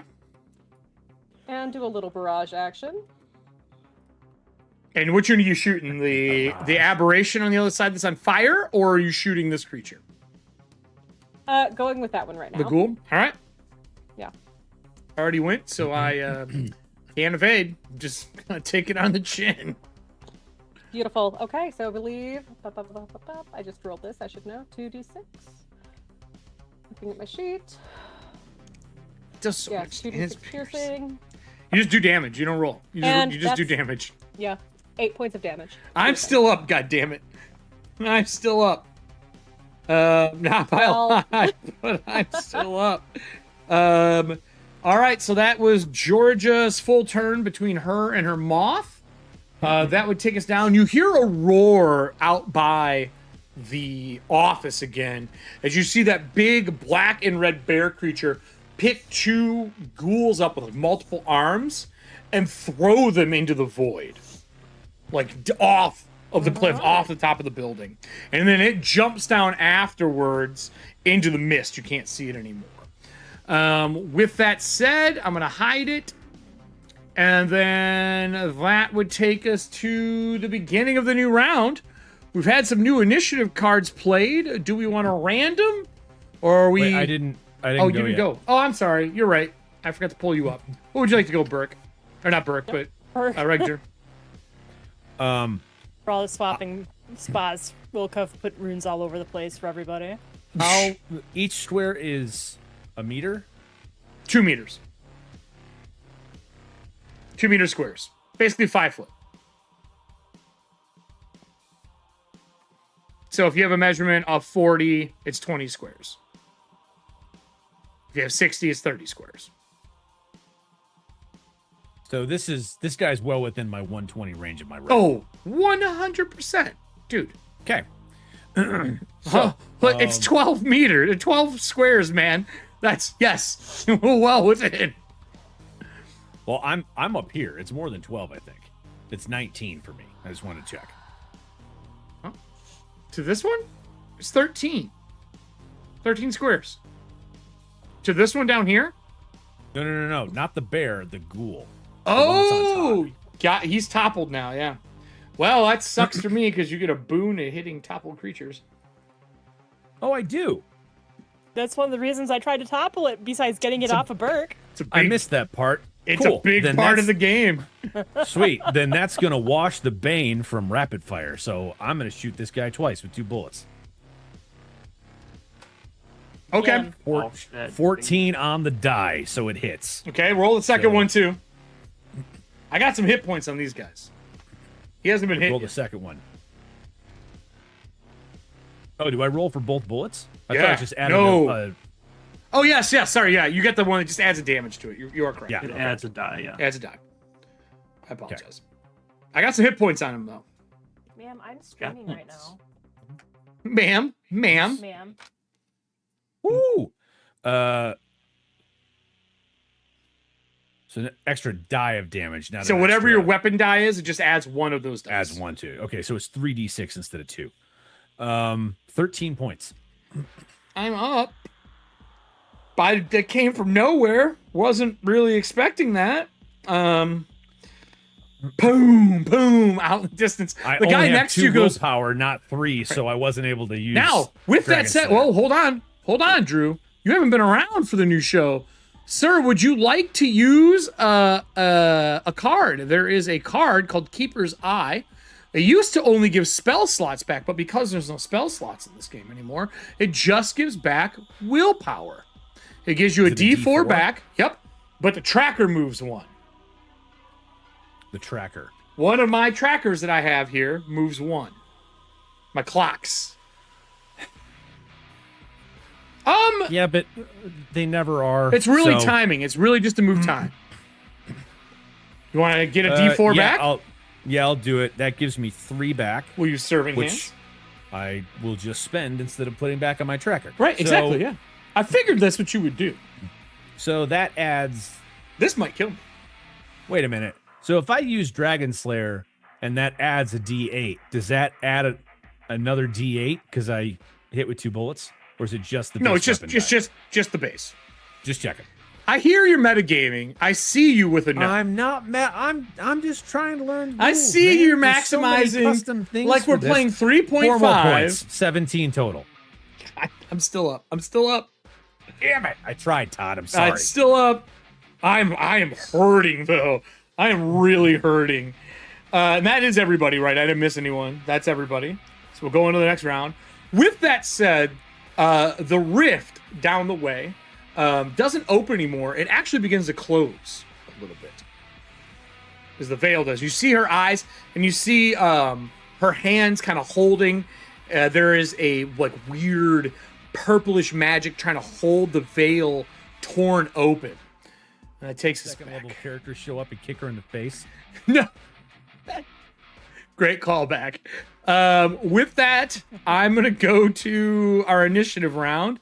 We did get a couple more initiative cards. They're not bad. They're not great. But after last round, I would recommend taking them. Because it'd be a 4 for Burke, and he needs to go. Yeah, I would definitely say a 4 for Burke. Burke, do you just want to take one? Because as anybody else? Because we got to take them in order. It's just how it is. Eventually, someone's taking the 9, or you're never getting the other numbers. Because the next would be Maria with a 9. I'll Then take a 9, yeah. All right. Then it will be Regder with a 7, and it'll be Georgia with a 5. Might as Can well. I take the 9? No, it's a straight down roll. You could swap during the round, though. You can always swap. Oh, you're going in the. I see. Yep, I'm just going the way they come in. So I'll Yep. randomly shuffle. All right. Wheel Cuff will be up here now. Ghoul would have been a 3, which is still above Burke, unfortunately. Burke, let me go find you. I'm going to slide Burke up. And here at 4. And then the Moth is at 5, which technically speaking, 5 would have been Georgia. So you two are just going to go roughly in the same initiative. And let me bring Georgia up. Which is good, Georgia, because you were last. And then it would be... Looks like it would be Maria to wrap up the round. And then the fire is 10. So the aberration goes after you, Maria, you lucky son of a bitch. Good. I tried to get loose of this stupid fucking pinning shot that happened to me last round, and I'm still stuck. But now I have something within range to attack. So, top of the lift is Will Cuff. Slides down, runs across. I'm going to throw a dagger as I'm moving. I do hit. Throw a knife. It hits and it bounces off of the leather apron the guy's wearing. So Will Cuff is done. That takes us to the monsters, unfortunately. I was hoping maybe Burke would get to go first. Didn't happen. I need 2d6s from the actually 1d6 for the audience. I'll roll this one to start while the audience is rolling the other one. We got a new action this time. New action. Oh, good. Butt stroke. Using a broken rifle to slam their opponent. I know, I thought you would like that, Drew. I made it for you. It comes down smashing in your face, or sorry, into your leg, because it's on the ground, trying to hit you. You will get a boon to avoid this if you wanted, because it is prone. But if I hit you, you are toppled as well, as I'm trying to hit your knee. For 6 points of damage. Do you want to take it? Guess I'll parry again. Do you want to waste your action, or do you want to take 6 points from a butt stroke so you can still go? I would rather waste my action than die. Yeah, I don't think it's a waste of an action not to That's get a twerked demon in the face. Oh. And there are no patches left in the... actually, is there a patch in the audience? It's the only way he can re-roll this right now is a patch in the audience. Someone's got a patch for him. He can re-roll this. Otherwise... I straight up just saw this ghoul twerking him to death, and it was a horrifying... That kind of butt stroke, I had to call it a butt stroke because right after it says hits him in the leg with the butt of a rifle, because I know people will read that and at least laugh. Well, I mean, Serving Hands is right there with me. Slam that butt. Slam that butt. I don't see a patch in the audience. Serving Hands gave you her patch. Give you a roll. Give me that other D6 in there. I think we got a rolling. Yeah, D6 from the audience. But it's a failure because it's an 18 over a 15. So he hits you and puts you to the ground. It does 6 points of damage. You do get your armor. Okay, so I'll take 4 off of that. Okay. Now that you're down, what was the second D6 we got? Was it a 5? Got to start storing my Ethauntia D20 upside down now. Doing it again. As you do it, he rolls over and goes to lock a jaw on you again to bite down as hard as he can. Was that live footage of the ghoul alley? Twerking. Yes. Todd? Yes, it was. I rolled 4 points of damage as it goes to lock jaws onto you. I don't get through your armor. I bite the side of your armor. It's not enough. Hit you, like, pull myself up. It bites onto the side. It cannot get through the armor that you're wearing, your metal fucking crazy armor that you make. That is all his actions. It is the other ether ghoul. I'm going to try to attack Maria. Hey, I'm successful this time, Maria. Can I just say that there are 5 twerking reactions on Streamloot? I'm gonna actually try and parry. You're welcome, with Drew. my shield. All right. Too many. So use your action. I was wasting my action, but that's okay. Makes combat go fast. I parried it with my shield, so it hits the axe into your shield. Parrying weapon, the shield does take damage, correct? Because shields only have so much durability in this game. The enemy's attack hits my weapon or shield. I suffer no damage. So what's the damage on the 4 points. Okay, I'm pretty sure my shield has more hit points than that. Yep. But I'll double check. That is my attack. Piercing. Slashing. Okay. Piercing does not damage the equipment you parry with. Correct. I read that just now. Slashing damage. Slashing, I can't help. That takes us to Regdur. You hear a gunshot go off from the guy next to you as he shoots the creature on fire. As it crawls out of the skin, it starts lurching towards the tower. Yeah. What would you like to shoot at now, sir? We're gonna shoot at the ghoul next to Todd again. I hit 13.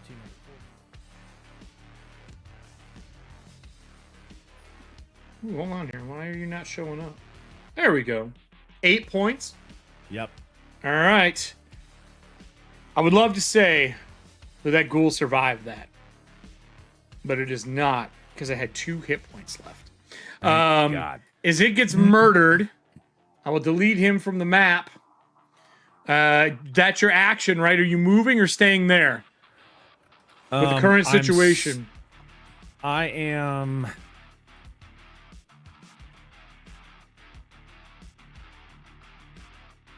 How long is the ladder to get down? It's a 10-meter climb.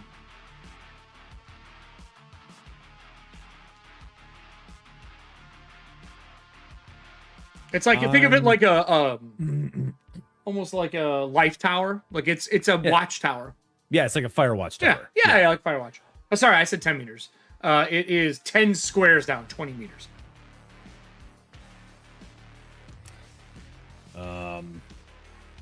Or you could jump. I'm going to a fucking dwarf. I'm not gonna jump 20 meters. You're so grounded. I am. Oh. No. If the damage from a melee attack is completely negated, the attacking weapon itself suffers damage instead. Oh. Eat a dick, axe boy. That's awesome. It's on page That's 50. So That at least for is the guy who hit awesome. you with the axe. That does not apply to like monster attacks with like, No, your teeth and obviously, stuff, yeah. but But he cling, and you see the chip of the axe go flying off. That's amazing. Okay. Well, fuck sorry, that I was shit. trying to find something No, else. it's all it's all learning good. rules. So, Drew, you staying there? 10 squares. I will. He like fireman slides down the ladder, and then moves underneath I'll tell the you tower. what. I'll let you do because 10 squares. What's your move? 12. It's not squares. That's meters. 6. So 6 squares. But for an acrobatics check, I will 100% let you do that. Okay. Really cool. Would you like to push? No, Push- I'll push or spend, patch? Push or patch. Push or patch. So wait, hang on, trackers. I do not want to be dazed right now, so I will patch. So each one of those just affects a stat that's attached. Well, I'm assuming it would be agility because I was trying to do acrobatics. Yeah. Does the alchemy sheet tell you which one's attached to when you click them? Like if you hover over the condition. Over trackers, it says like sickly is con, exhausted. Yeah, is okay, it does strength. tell you. Yeah. Yeah. Yeah, days does make Okay. sense. I think days would be the one you would take. It absolutely would, but fuck that noise. Patch succeeds. 7 under 14. Slide down, move undercover. Yep. Fireman draw down, and you see it's raging to come this way. Burke, boom. Ghoul's head explodes. You're alive somehow. It feels like the Ghoul War's all over again. What would you like to do? Flashbacks. Is this heal yourself time? How do we heal in the moment? That's just willpower. It's just willpower, yeah. I don't need to do that yet. Okay. Bang, bang. You did make a gun. I did make a gun. Let's use the gun. I guess it's going to be this ether ghoul. There's a ghoul left, but there's still the big burning mouther. I see. My gun does fire damage, though. Mm-hmm. But it's not burning because of its thing. We set it on fire. All right, I'm going to It's shoot the on big fire. It's on fire, yeah. That is a... Oh, man, is that a 1? That's a 1! That's a dragon. So Oh, I'm yeah. going to do double damage. Do you crit? So you Nice. roll and double it. Oh, you might kill this thing, man. This is, Do I have to track fire damage separate from Nope. the regular damage? Nope, fire just basically ignores resistances. If it so were to it's have a 10. resistance. 10 damage. 10. Well, I take that 10 damage, and I took 11 last time. This thing crumples. Because Serving Hands rolled 11 damage earlier. It burns to the ground. I never got to put the fire out in the fucking water. I tried.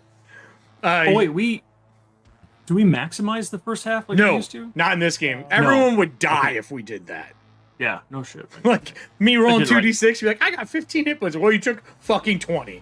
Like, so as that one gets shot and goes down, that are you moving at all, or are you staying there? Are you going to stand up? Yeah, for my move, I'll stand. Okay. And then that takes us to Georgia. Georgia, there's only one ether ghoul left, and up in the distance, you can still see the walking, burning pyre. So just real quick let's for see. real quick for Burke, standing up is actually a free action. It's free. You can still move. It's free. Okay. Just provoke some stuff. I don't know if I really... I don't know if you want to move, but I'm just letting you know. I mean, we're heading south anyway. Oh. Because that's where the house is across one of these bridges. Yeah, I'm going to get in here in case it wants to bolt. Okay. Sounds good. You do know ether ghouls are pack tactic creatures. Especially the ones that haven't fully shifted. They still have a little bit of like a human style fighting, and it's wearing the lumber mill stuff, so it's definitely not an earth guard at least. So you move to there, and that would take us to Maria. Or no, Georgia. Sorry, Georgia, and then Maria. Yeah, just take it a couple steps back, and I'm gonna shoot. All right. That is a 6. I'm gonna and evade. Damage is. I evade. You're gonna evade. Don't worry about it. Okay. I dodge it. He leans into the woods and not right. get shot. But that's okay. Your moth goes. All right, let's do that then. Yeah, needle time. So it's just piercing damage. I don't get to dodge. I just take it. I already dodged. It's a 6 and a 3. That's 9 points of piercing. I'm dead. It doesn't matter. He goes away. I can't do anything about it. That's combat. And then my moth is going to use its action to flutter up this way. Okay. Yeah, move it. Move it wherever you want. Can you move it? I cannot move him. I will fix that for you now. Thanks. There you go. Cool. I should be able to move him. Look at him go. So as he flies up and away, we are technically still in combat. You've heard gunshots go off. Maria, what would you like to do? You know there's one burning up in the distance. Well, I can't really do anything because I use my action. I will move over to Burke though. Okay. For next round. All right. And then that will take us back to initiative. It's initiative time. I'm going to random this because we don't have enough initiative cards left. And let's see what we get. That will give us... Hey, perfect. Drew? Regner goes first. I forgot to go with the fucking fire creature. As it walks across, it walks into this and puts the fire out. That is my action. Okay. But I do take 2d6 from the audience because I will take the damage before I get in there. And then it would be your turn. What would you like to do?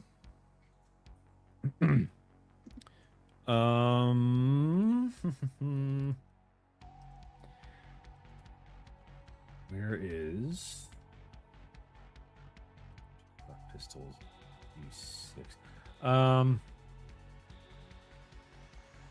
Yeah, I have one shot left in my rifle, so we're gonna go ahead and take it. Try and put it in the bear.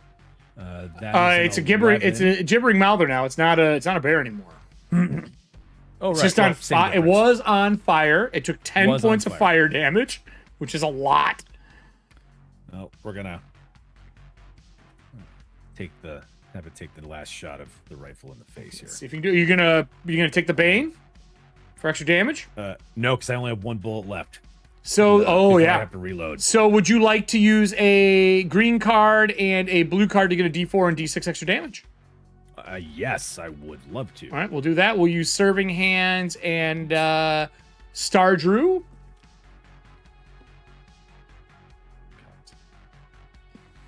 Roll to hit me. I did. I had an 11 out of 14, so that hits. I'm going to dodge with my last one. I rolled a demon. I come up out of the water as that shot goes off. I will give you crit damage on that. I step into it. And I 100% like dive into the water and stand up while the fire going away and just... So just to be clear, in this system, I'm rolling. You roll twice. You just roll twice. Everything, or just the just your weapon damage. Okay. You fucking ridiculous. Here I am, like getting the gibbering mouther fucking thing to put down on the table, and you're like, nah. You remember in Monster Squad when the werewolf comes back and he's got like the silver bullet and he just goes... That's exactly what I was thinking. 22 points of damage.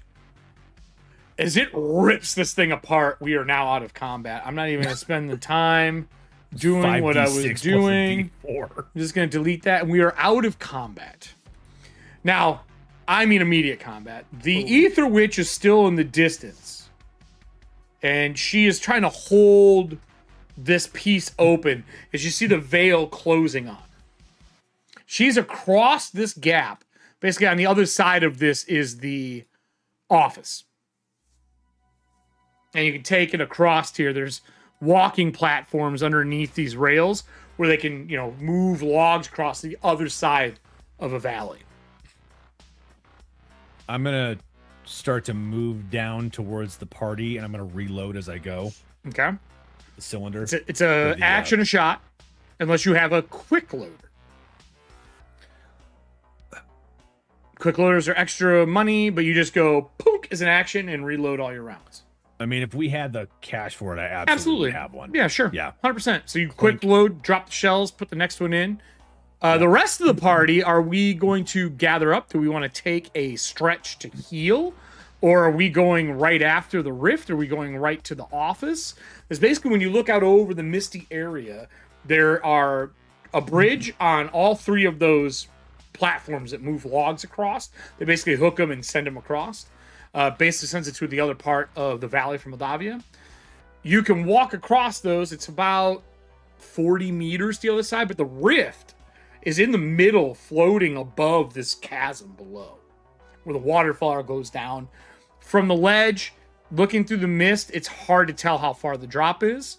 If you make a check, I will let you know, because you've been through these parts before. Actually, no. You live right above. There's no check required.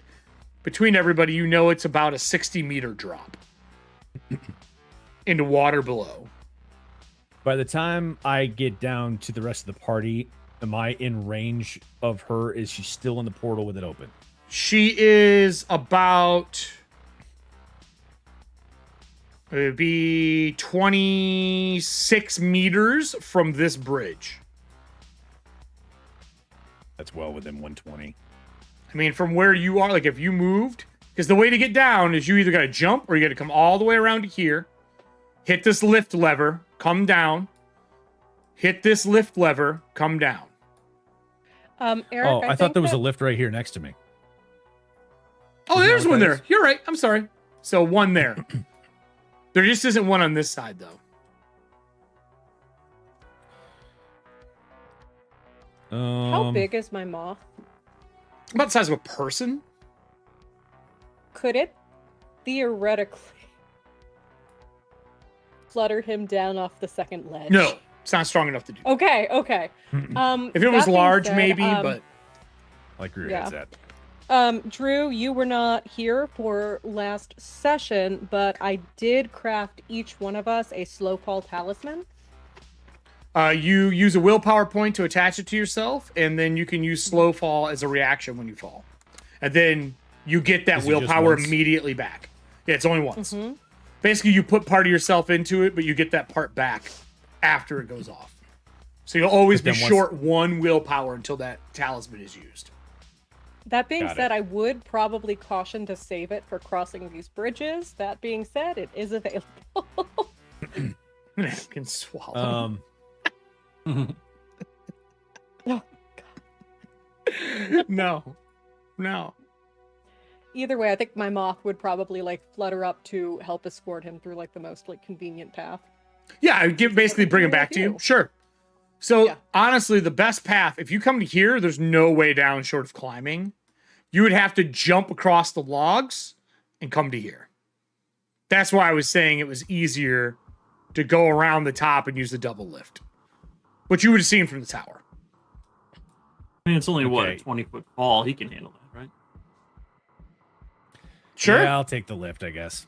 I would have gone around and take the other lift. So it takes time. I'll say everyone gathering back up is going to take a stretch unless somebody wants to go right into action against her. Because walking over there, getting the lift up, because they just took him down, bring him up, going down.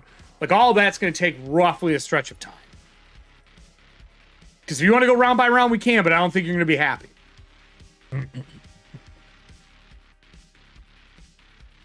No, that's fine. My moth is there for a whole shift, so yeah, you're good. We can rest. So eventually the veil snaps shut at the end of that stretch and it closes. She was not able to hold it open. So I filled a 4-part meter during this. That's as long as I can hold it open. I failed a bunch of my rolls. You guys used the tracker by using the card. Because of the keeper that's involved, the veil is closed. Not that it makes anyone feel better at all that I said that, but that's what happens. What is the plan for the party now? Are we going to cross to the house? To the office, Actually, I should say? Or are we going to take a break and heal up? Before I went down here, I would call up to that other guy, like, I think we're good. Come on down. I was told to stay up here by the dwarven woman. Something about the tides. Right. No, that's probably a good idea. The tides. Yeah, no, stay up there. I will leave him and come down to... All right. So out of earshot of the person, Will Cuff would, be with the group now. He looks pretty good. He doesn't seem wounded at all. Didn't you guys build him a new arm? Yeah, during downtime? So he's got a nice new arm. And he walk over and be like, look, I'll be honest with you. I believe that this is way beyond the scope of our work, and I feel we should go home. We were sent to bring people back. There ain't nobody. He's up there. He's in that thing. We saw him. We take him home. And he We know where the foreman is. When you get down here, there is a table with an ether ghoul burning with a pole through his head. And he points to that as an example of leaving. You should leave. This is a horrible spot to be in. Why would we stay here? Well, because those things can climb, and our home is up there. We killed them all. They're all dead. The hole is, the slit in the fucking veil is gone. Right. So we should probably check out the place, make sure everyone who's dead is actually dead, and everyone who we hope is alive. I just want to remind you what happened the last time we jumped off a waterfall. I don't know what you're talking about. Oh, I was talking to the rest of the group, not you. Yeah, well, hopefully we're not going to jump off of the waterfall and Redger won't crawl out of somebody's skull. Immediate flashbacks to like jumping into a fucking frozen lake. And me jumping out of someone's head. Yeah. Will Cuff is just Harrison Ford in The Fugitive. Just being careful. Except he is the one-armed man. So, well, if we're going to the office, then I think for my time here with the poachers, dealing with the lumberers, and he like looks to Georgia side-eyed. His eyes have like a faint, like they're black, but they have like a weird purplish hue to them since he's been turned. Since this is a new season for people. He goes, while we found out I don't float in this new wooden body covered in stretched skin, I will say I'm pretty good at climbing, and I do know how to operate the lifts that take you across. There's little seats that you get in. They're made of leather. You hook them on. You sit in them. I pull a lever, and it takes you across to the other side. I'll be the last to go because I can send across. And then once I'm across, there's going to be a lever on the other side, and we just turn them off. It is going to deliver just us, not the logs. Eric, I would like to also say that Wilcuff has a Featherfall talisman or Slowfall talisman as well. Oh, I don't need that. I mean, it's fine, and he like braids it into his beard. Oh, I like that actually. Takes it off his thing. Yeah, until she tells you what it looks like. What is it? It's shaped like a bunny, and it has little hearts in its eyes. That's not what you said last time. Shut up. No, that was just. That's fun. it. You gain dazed as a condition. No, she made it's a hodgepodge of like feathers and weapon shavings from poachers. Yeah. Oh, that's normal normal covering to what you. I'm wearing anyway. Yeah. Normally you, not to Wilcuff. If we're gonna go across here, line up, and he comes over, and he wants to go to the single, the one that's over here. Not the double ones. He's like, the double ones have been known to break, at least from my memory. I'll tell you, if Wheel Cuff wasn't here, I was going to let you figure out which ones work the hard way. He's like, these are the ones I know that work. There's leather seats. You'll see them. It's very easy. You ride alongside. How much willpower do we get back for the stretch rest? Is it D6? It's not a stretch. A stretch rest? You want to do it? Yes, I believe it's a D6. If you guys are going to. Are you guys going to take the stretch as a rest? I thought we were. I don't know. That's what I'm asking. Well, the options were to engage the Ether Witch or take a stretch. So I thought that's what we were doing. Yeah, that's what I thought we were doing. Yep. Yeah. Okay, Yes, so then, it's a D6 willpower back. Okay. We do have more keepers if people need more willpower. I can happily give you some more keepers. Keeper's Eye. How's everybody looking? Good. Okay. I'm 7 out of 8 right now. I'm good. How about Georgia? I'm 10 out of 18. Do you want another D4 back? I'm good. Okay. I can cash that in later if I need to. Trackers are different in different spots, but sure. Shit.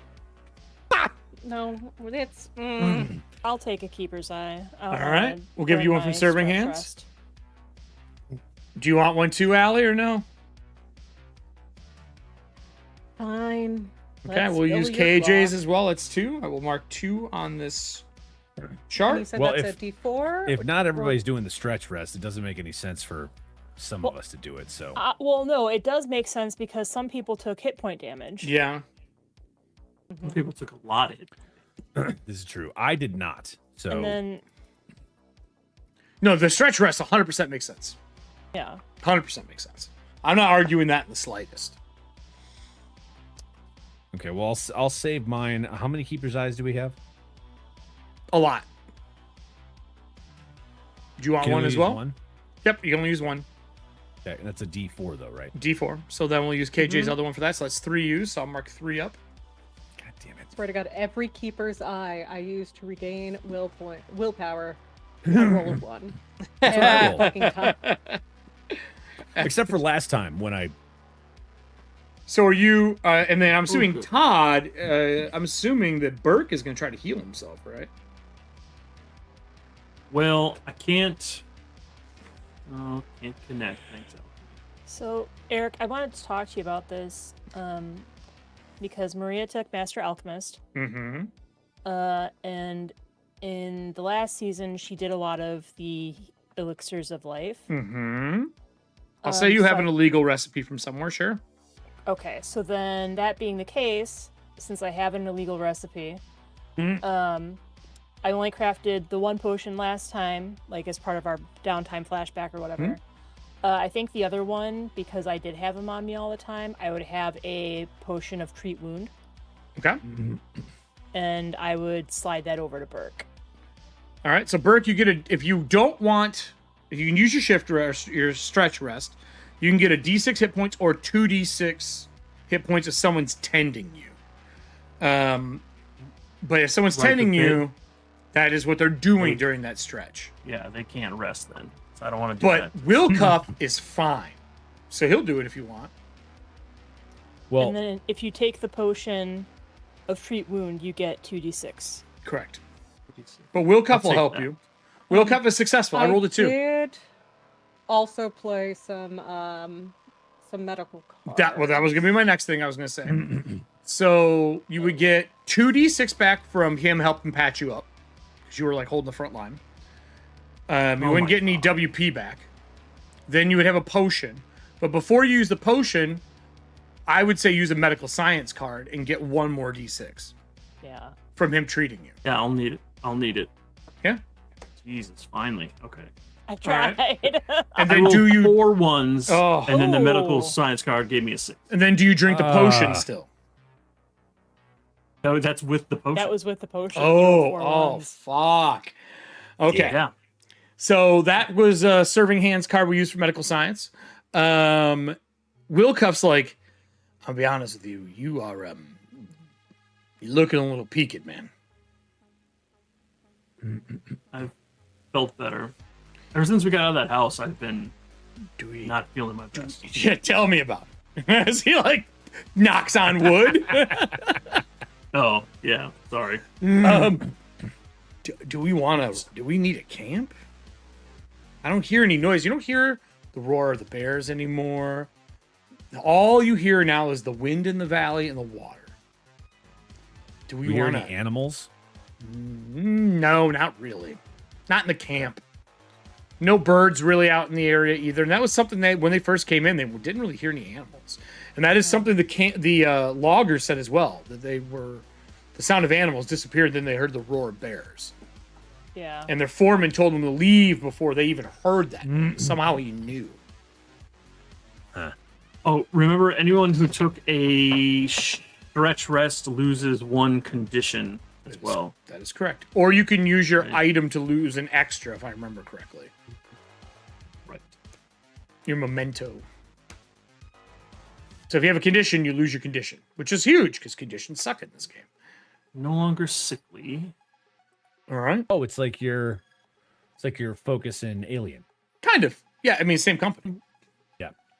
And then I'd like to use my personal memento to... what is your memento, Todd? I don't think we ever talked about it on screen. Well, it's a little different than...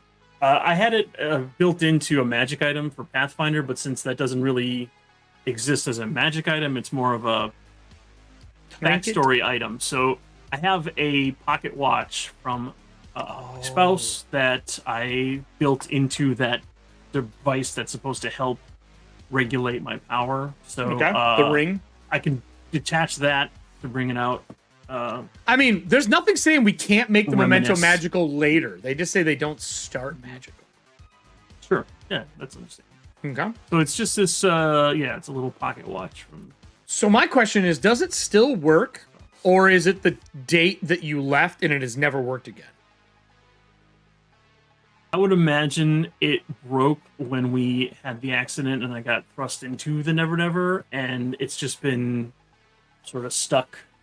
And we used parts of it perfect there in the device. The so minute it's hand just just a little goes like bit of it. this constantly. Yeah, just kind of like constantly.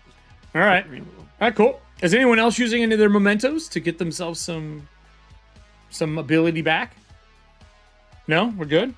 I'm not. I didn't use the shift to rest, so I'm still angry. Yeah, neither did I. Oh, you didn't use the shift to rest. No, I gave the potion and then You could have still used it to get willpower back. well, I rolled a 4 on my willpower and my willpower's 10, so I'm kind of capped out Oh, with the talisman being attached to me. well, you only lose 1. Yeah, I mean, I guess, yeah. So with that, I'm going to move us to another map here. It's still daylight. So as he sets you guys up to go across the logging area, I'll turn it off for the audience, but I'll show you all so you know where we're going. This is the front door to the other side. Basically, they come across the other side. There are areas out front of this place to set up logging to get taken out in like wagons by goats and shit like that. And there's a big, huge gate and a thick wooden fence of just trees. It's not even like a fence, just a thicket of trees that are really close together. And in between those gaps, they've put up wire and stuff like that so people can't get onto the property easily, basically keeping animals off. Wilcup will start strapping people into these leather things to go across, and the first person, he pulls a lever and it's like, ka-chunk. And you go across this misty, valleyed waterfall. Water is not common in other places of the world, but it's still semi-clean here. It's drinkable with work. Most people don't. And it takes you across one by one. There's no problems because he knows the right one to take. If you would have told me Wilcuff wasn't here, then this would have been a different story. And then Wilcuff comes along, and whoever one of you can pull the lever to stop it after it's running, or he can do it when he gets off. And it's like a sky ride across the place. The front of this place is huge stone slab, and I'm talking like I don't know, I'd say 8 to 10 meter tall gate of solid stone, dwarven carvings on the front of this place. What's it say? It's just symbols for his family on it. Oh, the Foremans? You mean? Symbol for his clan. Which, with a lore or role, you could try to make. If you're a dwarf, I'll give you a boon. But you don't know each other all anymore without having books around, because it's been 60-something years, and a lot of them were lost. Yeah. But you're welcome to make a roll if you'd like. Could I assist, or would that not stack? Oh, you could. Both of you could be looking at it out front. They just give him a boon. Okay. So he would get 2 Cool. boons then. So 3 dice in total. What do you want, like a craft lore Myth. for this? Myths and legends? Myths and legends. Okay. I am not trained in that. I only have a 5. But you get 3 dice. I can do it. Oh, or she can do I it. can That's do it. fine too. Then you would get 3 dice. Yeah, I'll give her my boon. Okay. Cool. What do you got? 2, 3. 3d20 in a game is so weird to say. That's a 6. Is that under I've your got a roll? 12, so. Okay. Yep. So underneath it, yeah, you do recognize the family. They were lumberers that helped build a lot of the entrances into the like highways and roads in the below that went between the different clans. Specifically, this family was known for logging in this mountain range. Okay. They You talking are about like shoring, like no, they the would like supports for the make mines and stuff. Well, yeah, I'm sure they sold a lot of that stuff as well, but they built the entrances in. So they would make the gates and doors and make the entrances into the tunnels, and people would tunnel them out and they would follow them through, supporting it and making sure it's good. But their job was to dig the holes into the highways and the below. Huh. Their family symbol is a line across and then 2 lines that come down in a V. Or no, sorry. 2 lines that come down. So it's a line across, 2 lines that come down, making the H for the last name. There's a mountain peak in the middle, and then there is brick on the bottom half with timbers making the letters. So think like an H out of timbers, a brick below, and then just mountain ranges behind the H. Okay. It's in dwarven runes. The gate is closed. There is some mist that lies low here, probably around like knee to ankle, but no tides. Eric, I have a question Sure. about that. Mm-hmm. When looking over these runes and identifying them, would I see anything that indicates circle of oak? No circle of oak that No? you see Okay. anywhere on it Cool. with your roll. It looks like it's just the family's clan symbol, and that's it. Okay, cool. Just checking. Good question, though. This fence goes around, or this slab blocks our way, and then it's just like high trees blocking the end. It's high trees with visibility. metal wire, like think chicken Okay. fencing around it, so the Yeah. mist would still roll in, but it would keep animals out. Right. Okay. Sorry, Eric, what was the name of the clan? Oh, sorry, I thought I gave it to you. It is. Sorry, Kelly. I gotta find my notes. Hendallas. Hondalas. They're one of the few Say clans that were surface dwarfs. Hendalas. Hondalas. You said H-E-N? Yeah, Hondalas.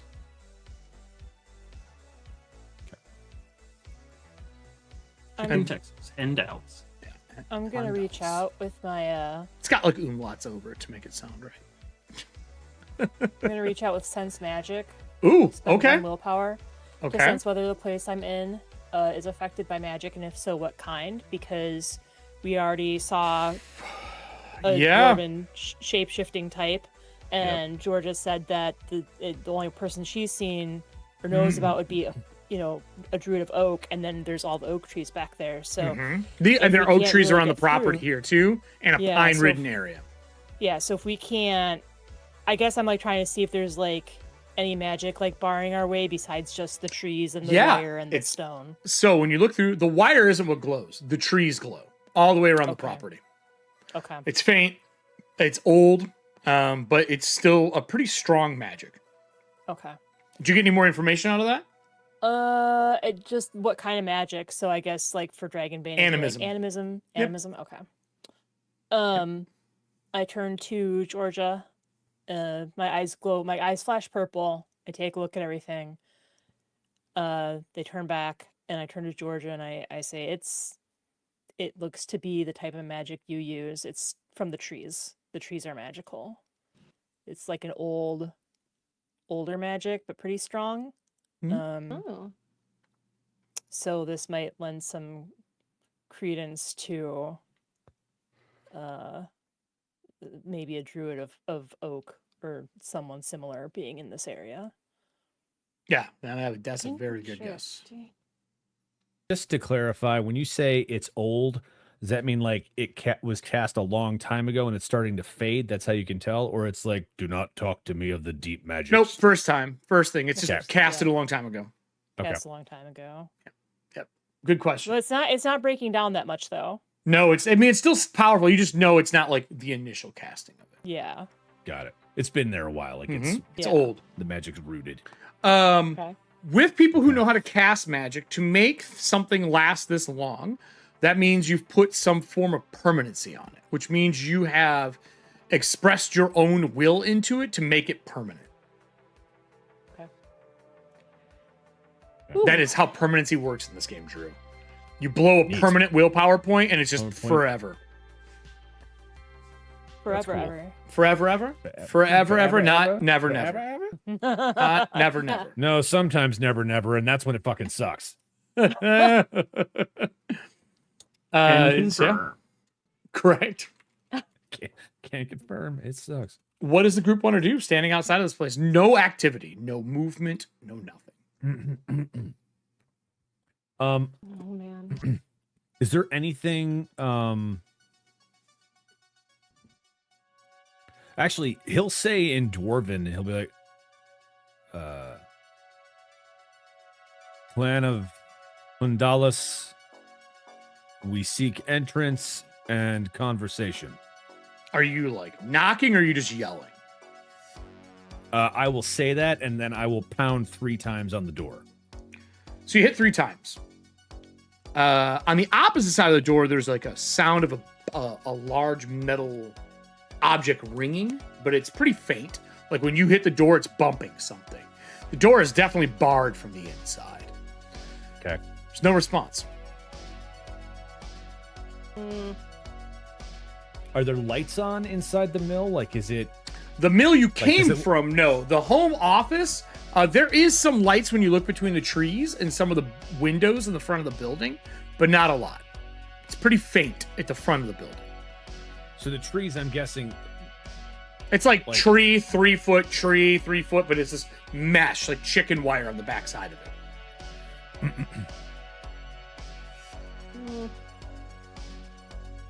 Wilcuff goes, I mean, if you want, I can just up and over. See if I can unlock it from the inside. I've been here before. I've talked to the foreman numerous times. He was pretty kind. He's a dwarf, so he's a little standoffish to anyone who's not one of his workers. He traded with us for years. What's his name? I just knew him as the foreman. I don't know the clan name. We weren't. I'll be honest with you. He saw us clanless and kind of shooed me off a few times. So the rest of the people I worked with, he like side eyes Georgia, would come in and talk, and I would just kind of bring supplies, items that we were trading, and Hey, leathers and stuff like that. well, if you want to try it out, go ahead. There's the key under the mat in the front door. God damn it! No, Star Drew, it is not. What if It's it worth was? an ask. It's worth an ask. Is that not true? Is that not? Peel back the not mat. possibly The be it? key's like this fucking big. Say strength 5 to pick it up. It is not under it. So Hey. while they're talking about like how to get this guy's attention and get through, I'm still kind of salty. So I'm going to, like, as I do another walk around, Sure. I'm going to roll spot hidden with a Bane to see if I can figure out where the, like, if any of the ether ghouls may have snuck in. Made We it. saw them fighting at the top, right? Cool. Yeah. He threw one off of the, looks like it was off the building out into the voice. That means he threw this guy like 18 meters. Yeah. But I mean, with all the wire and stuff and the magic, I'm wondering, like, how they got in there. Yep.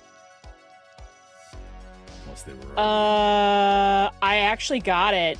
I rolled a 1, which unfortunately doesn't count, but then I got a 5. So when you go around the back of this building, Kelly, there is wire on this back side here, on the back right, that has been torn open Okay. between the two trees. There is blood all over the area there, though. Like on the trees, on the wires, on the ground. And I will also tell you, there is, because you made a good check, some of that rainbow oily sheen on the trees and on the ground in this area. Cool. So while Wilco's talking about how this foreman was kind of standoffish, shoot him away, I come back. I'm like, well, I missed it the first time around. Took another look. It looks like something tore through the metal fencing, and whatever it was infected with the bleak. There's a rainbow sheen in that area. It's on the trees and it's on the fence where it's been torn. So, I mean, we can try and go through that way if you can't get the foreman to answer the door. No one answered. Even the time she circled while you were knocking and you all were looking, obviously taking the time to look over the door and figure out what it is and then knocking. She comes back around and tells you this. There's been no answer. Wilco's like up and over. And then you're like, oh, there's a room in the back. He's like, or through the back door? Do we all just go through the back? Then we knock again. Is this place normally occupied at this time? Well, I mean, he lives here. He don't leave. He lives here. This is the manor and the office. He kind of stays in. As far as I know, I don't think he ever goes anywhere. At least that's my. Well, maybe we should check on him. There are ghouls in the area. He could be in danger and can't respond. Take advantage of the daylight while we have it. Yeah, I mean, it is definitely dark and shaded inside of the office area because the amount of trees that there are. Just as a heads up. All right. Just because I'm gonna do a awareness look for Sturge, but also moths. Sure. And that will be our first D6 roll for Sturge for the evening. I need a D6 from the audience because it is daytime on a 1 or 2. Or sorry, no, on a 1. On a 1, there are Sturge here because it's daytime. That'd be a Why'd D6. you remind him? Hey, man, it's better than not knowing. Because I would have just sprung them on you instead. What's awareness? Intelligence? I'm gonna push. Because I failed that. Okay. There we go. 4 passes, but I'm pissed about something. 4 passes, but you're pissed about something. All right. A 1. You're pissed that I noticed the chain link being torn apart while you guys are messing around trying to get a dwarf to answer the door. So what was your total, Drew? 4 under 10.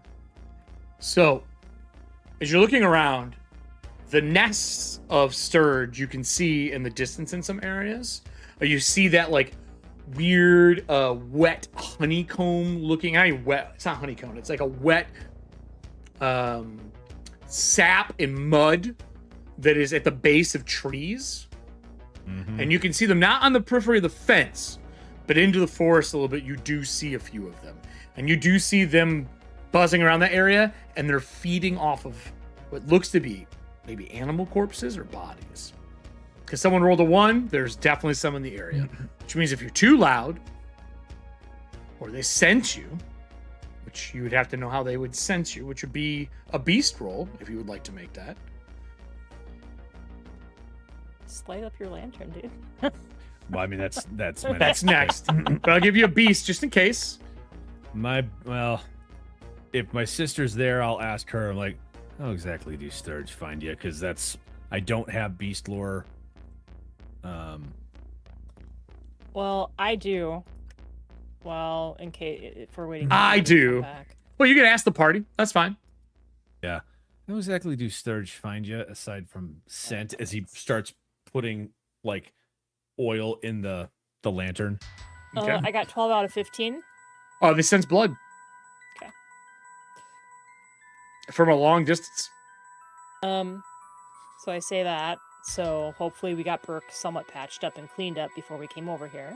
I mean, that's what you were doing, but here's the question. Are you fully healed, Burke? No. Then he is a liability when it comes to that scent. Anyone who is wounded means that they have a chance to find you. Basically, they get a boon to find you. Okay.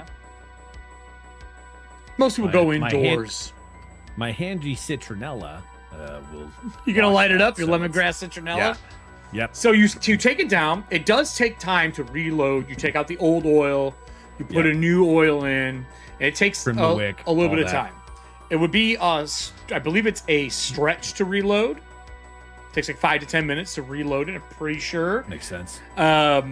If you're doing that, is there anything anyone else wants to do during that time frame while he's like getting the burner ready to make sure these things can't hunt you easily? Anything So where else? where did you spot the Outside the map in the forest area, kind of like looking out and around, he can see him in a distance along the edge of the waterfall because they get the water and they make their little mud holes. They're almost like a mud wasp. Because I was almost wondering if like I'd say it's probably about 80 meters from you guys. It's not close. Yeah, no, I was more concerned about them being over here where all the bleak infected splatters You would were. have to circle back there. He didn't make a lap. I was just telling him what he could see kind of from where he is. Yeah. Well, I wasn't injured, so I'll go and check that. Okay, so are you going to sneak then during your stretch to go back there and look? Yeah, I'm gonna. All right. Well, I'm gonna try at least. What's your sneak? I'll roll that. I just need you to roll your awareness. My sneak is an 8. Okay. My awareness. Okay. You're not wounded though, which is good. Right. I got the awareness. I got a 5 and a 5. So as you make your And way I back needed there a 9. into the forest a little ways behind the house, back where it hits the pine, out past the magical aura, you do see some hives of these things, some mud hives of these things. Probably half a dozen back there, if not more, maybe further into the trees. They do buzz around, and as you like see them, one of them kind of lands next to you and starts gathering the mud up from the blood. Okay. And I don't notice you. As it gathers mud and holds it and back through the forest, back to their home to bring the mud there. That's disgusting. It's even worse that it has bleakness in it. Yeah, well, that's what I was more concerned about. So I'll go back. Who wants bleak sturge? Ooh, me. Yeah. So I go back. We killed that one? Well, it walked away, and I don't necessarily want to draw its attention. I did to not me see when you. No, but that's what I mean. I don't want True. to draw its attention while I'm here by myself. Yeah. So I come back around. Like, I'm foolhardy. I'm not that foolhardy. I come back and I say, bad news. There are more sturge in the forest. And some of them are collecting the infected blood that splattered into the mud. Oh no! Why would you? Oh. I wanted us to be prepared. That's good to know. I have a D6 table for sturge. Because they're collecting bleak blood, I have replaced number 6 with the new version. That's why monsters in this game are awesome. It's so easy to alter them for the situation. I also would like to remind you that you filled 3 trackers before the trackers that were already filled from other things. Literally means nothing to me right now. Yep. We were at 4 of 6 for this tracker. So Could be good, could be bad. I don't know. I just Fill that tracker and there's a flash frost in front of the mountains and all the sturge die and we'll be fine. Love it. All I'm right. excited about it. All Happy right. to be a part of it. Love this point. Will Cuff goes, well, it sounds to me like then we should get the fuck out of here and go the fuck inside. yes, I would agree. He swears in Vogue, and he lets his hand out and he pulls himself up and over. And when he gets on the other side, all you hear is a silent, oh shit. And he like comes back over to like one of the fencing areas, I'll say on Regder's side. And he looks to you and he goes, look at that house. Look at that house. Look at the house. And he's like, starts like flashing 20. Look at the house. You're gonna walk Are there around and like look further at the building. Sturges? So I'm gonna move back. The outside of the house near the roof in some areas has sturges grabbing some of the mud and wood shingles off and flying them back to their nests. And in the area where all the combat has been, on the roof where he was fighting, on the ground where one of the ether ghouls died, there are little pockets of sturge gathering mud full of blood and bleak and flying them back. He goes, they can't smell me. I'm going. And he starts walking back towards the front door into the office. You do hear the bar on the gate get moved. So he's unlocked it and then he disappears into the building.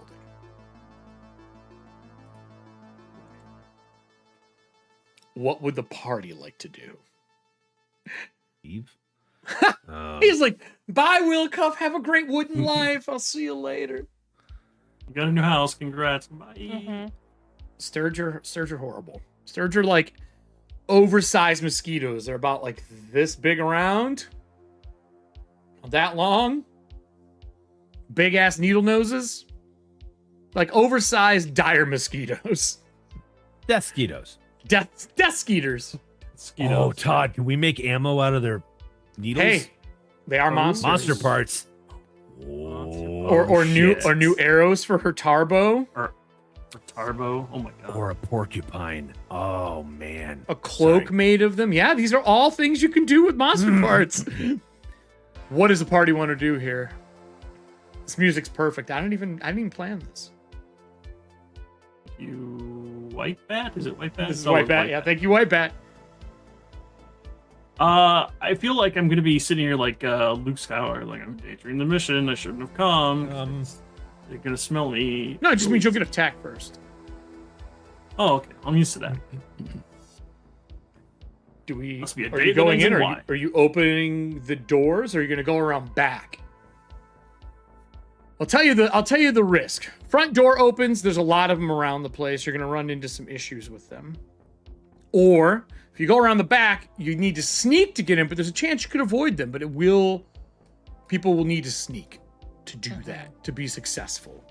And unfortunately, Burke will be doing it with a Bane because he is still bleeding. The Citronella candle will give a boom, which will wash it out. So the way I see it, we can either go in directly and risk the Sturges, or we can attempt to sneak around avoiding them. Worst case scenario, we're left with the same consequences as if we went in through the front. I mean, one's a sneak, the other one's running, and then they all might see you in the front. There's a lot more of them out front. Yeah. They're so horrible. I'm team sneak personally, but I Yeah, also I'm don't team- necessarily. Yeah. Is the Team party sneak is the too, party but bad team at it. sneak? I mean, I'm absolutely about stealth. Okay. What about Burke? Am I? Well, Burke is not as sneaky as he used to be. Yeah, Sam. But he can handle it. I mean, people can still sneak. All right, then, if we are going to sneak around, I will let you roll these because basically failure means that I'm going to roll to see if I notice you. Everyone will have a boon besides Burke. Burke, yours will be a regular roll because of the candle. Surprisingly, this helps you guys. How wild. I got a burning, high-scented thing. Animals don't see us. Everyone else will. So everybody give me your rolls. I'm gonna actually roll with a Bane because I have chainmail. You have chainmail. Unless you want to get rid of your armor. So many willpower points, man. It is. I'm already endangering the group. I better I'm dismiss patching it. this. Patching, okay. I'll dismiss the armor. Okay. Oh, thank God. All right. I'm mean, patching. Kelly, we roll with a boon. Yeah, you guys get I boons. wash because I'm also wearing chainmail. She's wearing chainmail. Oh, gotcha. Uh-huh. I'm So I'm gonna a go. patch. Okay, we got patches all around, boys and girls. This is not what we thought was gonna happen. Well, but I'm glad I patched it because I got a 2. Okay. Okay. That's good. So you got a 2. You sneak around the back. Easily get into the back door. What I about... already went through this. So. Yep. So that'll take us to... Who's going to go next? Before we say everybody, who's next? I'll go Allie. Everybody else. No. Everybody but me. Oh, everybody but you? Send me Okay, fine. last. All right. Kelly makes it in. Send me last. Then we'll go to Regder. Regder, how do you do? Made it. All right, Regder, you make it in. How about Burke after taking your armor off and making the decision that you need to you be smart? I have a 7 in sneaking, and I rolled a 9. So I decided, hey, let's take a condition. This is important. It is important. Exhausted because It's been tiring. tired. This is a Yeah, big day. It's been a big But fucking then day. I re-rolled and still I got a 10, so that's also Okay. Now with that, now hold on, we're going to Allie, and this is important. Allie, if you're willing to let Burke take the hit, you can get in even if you failed. No. Frankhouse dilemma for Allie. Okay, I have a question. I will do my best If to I- answer it. If I patched it, can I push? No. You only get one roll, and pushing is basically you get one. Patch is the equivalent to that because it's basically push plus. There's no ramifications. Okay. Secondary question. Since I was rolling with a boon, when I patch it, do I roll 2? No, you just Or just one you can re-roll or have a boon. It's one or the other. Okay. And you re-roll. Well, in that case, out of my 3 rolls, Yeah, you re-roll the whole roll. Yeah, you re-roll the whole thing. the whole thing? Mm-hmm. Okay, so then this is going to be the final say because out of those rolls, my lowest was a 17. So, You fail. Now, my question to you is, would you like one more die to let Burke take the hit? Or are you staying with him? Because you can basically be like, trip your friend, watch the bear. You know what I mean? can I roll the No. floor? No. Okay. That's an action. I'm asking you, are you letting him take the hit and getting in the building as he's like fighting this off and everyone's getting into the building, or are you going to get hit as well? No, he's not doing this alone. Cool. Then there are 2 Sturge and not 1. All right. Well, let me pull up our Sturge. Man, I thought Sturge were always fun. Everybody, it's like, I should probably be clear on this. I've always thought Sturge were a great monster and underutilized. They're not common. They're super cool. They do cool stuff. But man, they don't see a lot of play in games unless it's at my tables. And man, oh man, were they fun to make for this game. So I'm going to put our Sturge on the table. I'm going to put us out back. If Burke and Maria and everybody else, you can come in through the window that's back here. Everybody else will be outside that window. And I'm going to bring these two sturgeon. I know they're kind of off the map, but it'll be fine. I will also show the audience the Sturge as well. Yep, back there. Yeah, you got it. This is what these ugly motherfuckers look like. They're like oversized, bat-winged, multiple-legged carapace. And on a 6, they have the ability to draw enough blood to heal themselves on a 6. That's normally what they do. But one of these two, and I will not say which one it is, has been touching the bleaked blood and mud. So their 6 is different. They only have a ferocity of 1. They don't have multiple ferocities. These are not the swarms. They're single targets. They don't have a ton of hit points. So I was like, fuck you. Only ferocity of 1. But because they are flying and fast, and I saw you, means I go first. I get 1 round of action. As they dive at you like these 6-winged lawn darts, I would like to know if the 2 of you have armor. Yes, leather. Okay. Burke Yeah. does not. I dismissed the good armor, but I do have leather underneath. Unfortunately, you don't get to dodge on the surprise. You get no action. And I need the audience to roll me a d6, and I'm going to roll a d6 to start the one on Georgia. I got a 4. As this thing dives in, a 4 is fly through strike.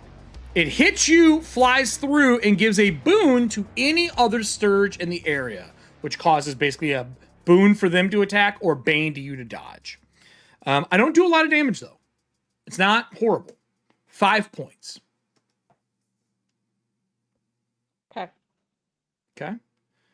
With that, we got a d6, the other one, which is a 5. 5 is latch. They latch on and begin to transfer blood to themselves and the pack.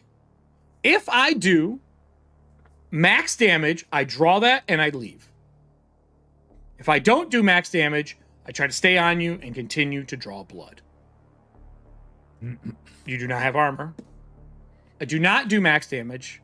I do 5 to you as well. As it starts draining blood out of Burke.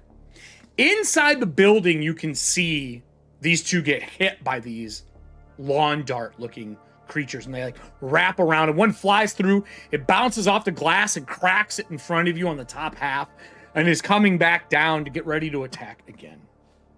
Inside the house, you hear someone go, move, and you hear the pump of a shotgun.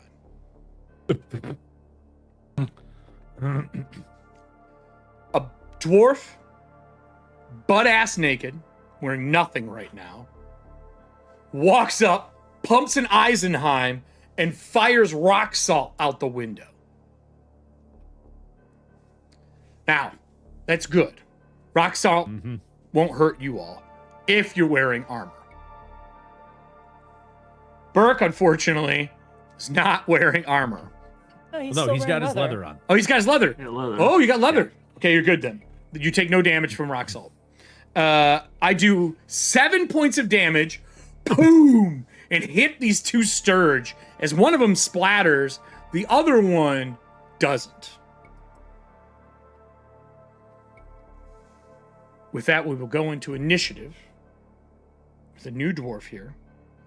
As you see fur start to grow out of his neck, his arms, his teeth fall out of his head and hit the ground. As you hear the popping of a skull, as Maria can exclaim, fucking right, as he starts to turn into a bear. That means, one, I knew it. this is the druid that Allie's character knew about. 2, when he does it, you see black, like sludge, starts to pour out of the skin that's coming off. He's not okay. As the amulet on his chest is the last thing in focus, on the camera is it glows, and it grows fur around the outside of the amulet and grows into his chest. We will end there for next episode. Does anybody else have anything fun going on this week before I do our closeout? You're right. Yeah, I'm sorry. Okay.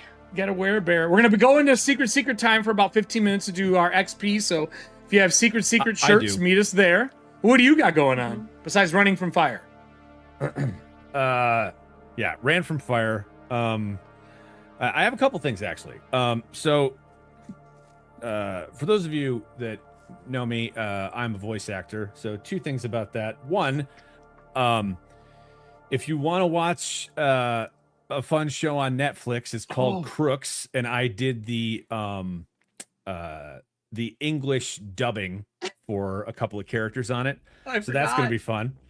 I forgot. So you'll have to turn on the English dub for it. It's going to be fun. The other thing is there anything fun, hiccups that we should look for during that? Is there any like little fun pieces during recording that we should look for? Because that's what's important. There is actually. I haven't found it yet, but this is a deep cut. There is a shout out to the movie Hard Target. Wow. In there.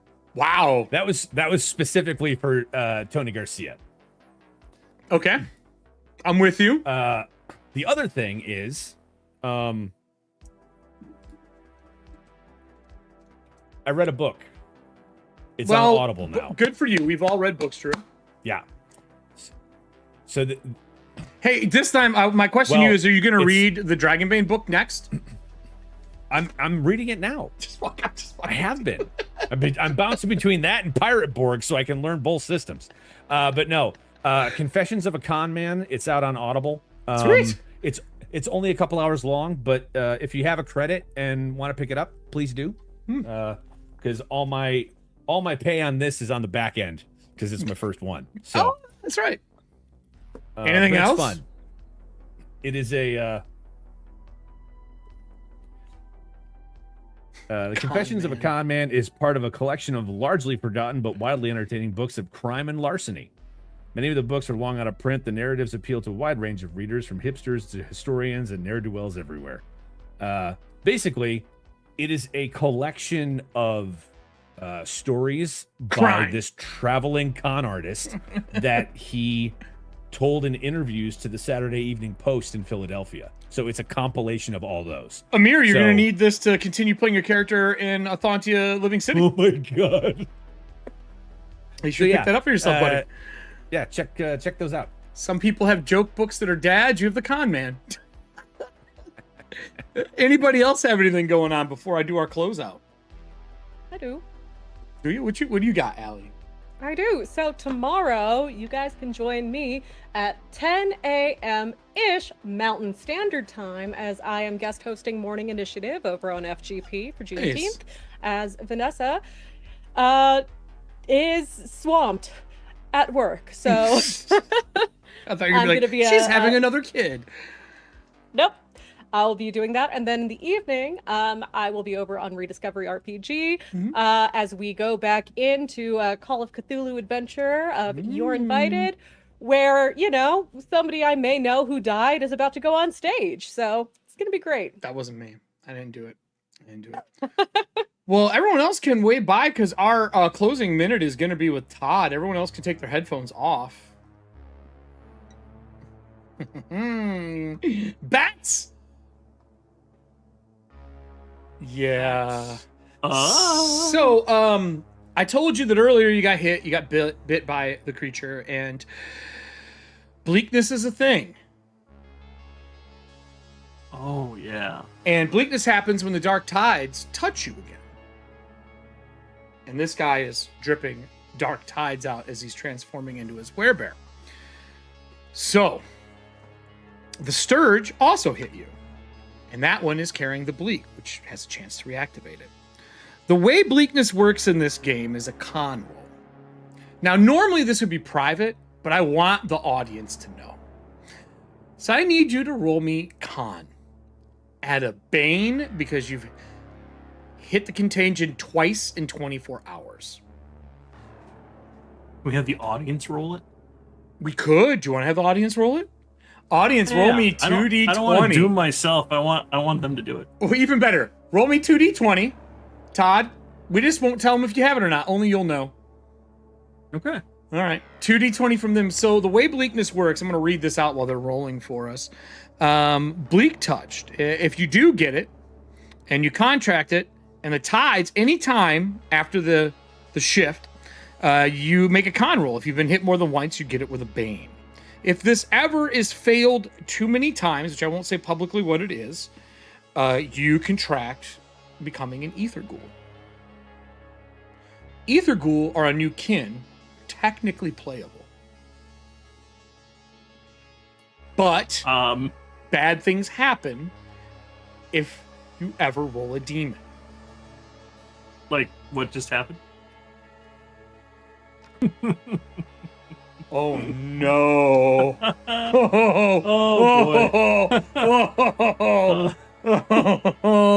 Oh, great. Shit! Well, everybody, So fun. we'll be back next week. Wave by Ether, Todd.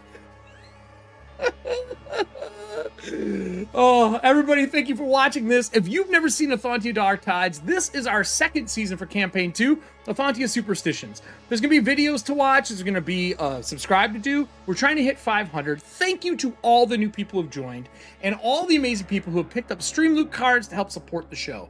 It is how they survive, unless you're Burke.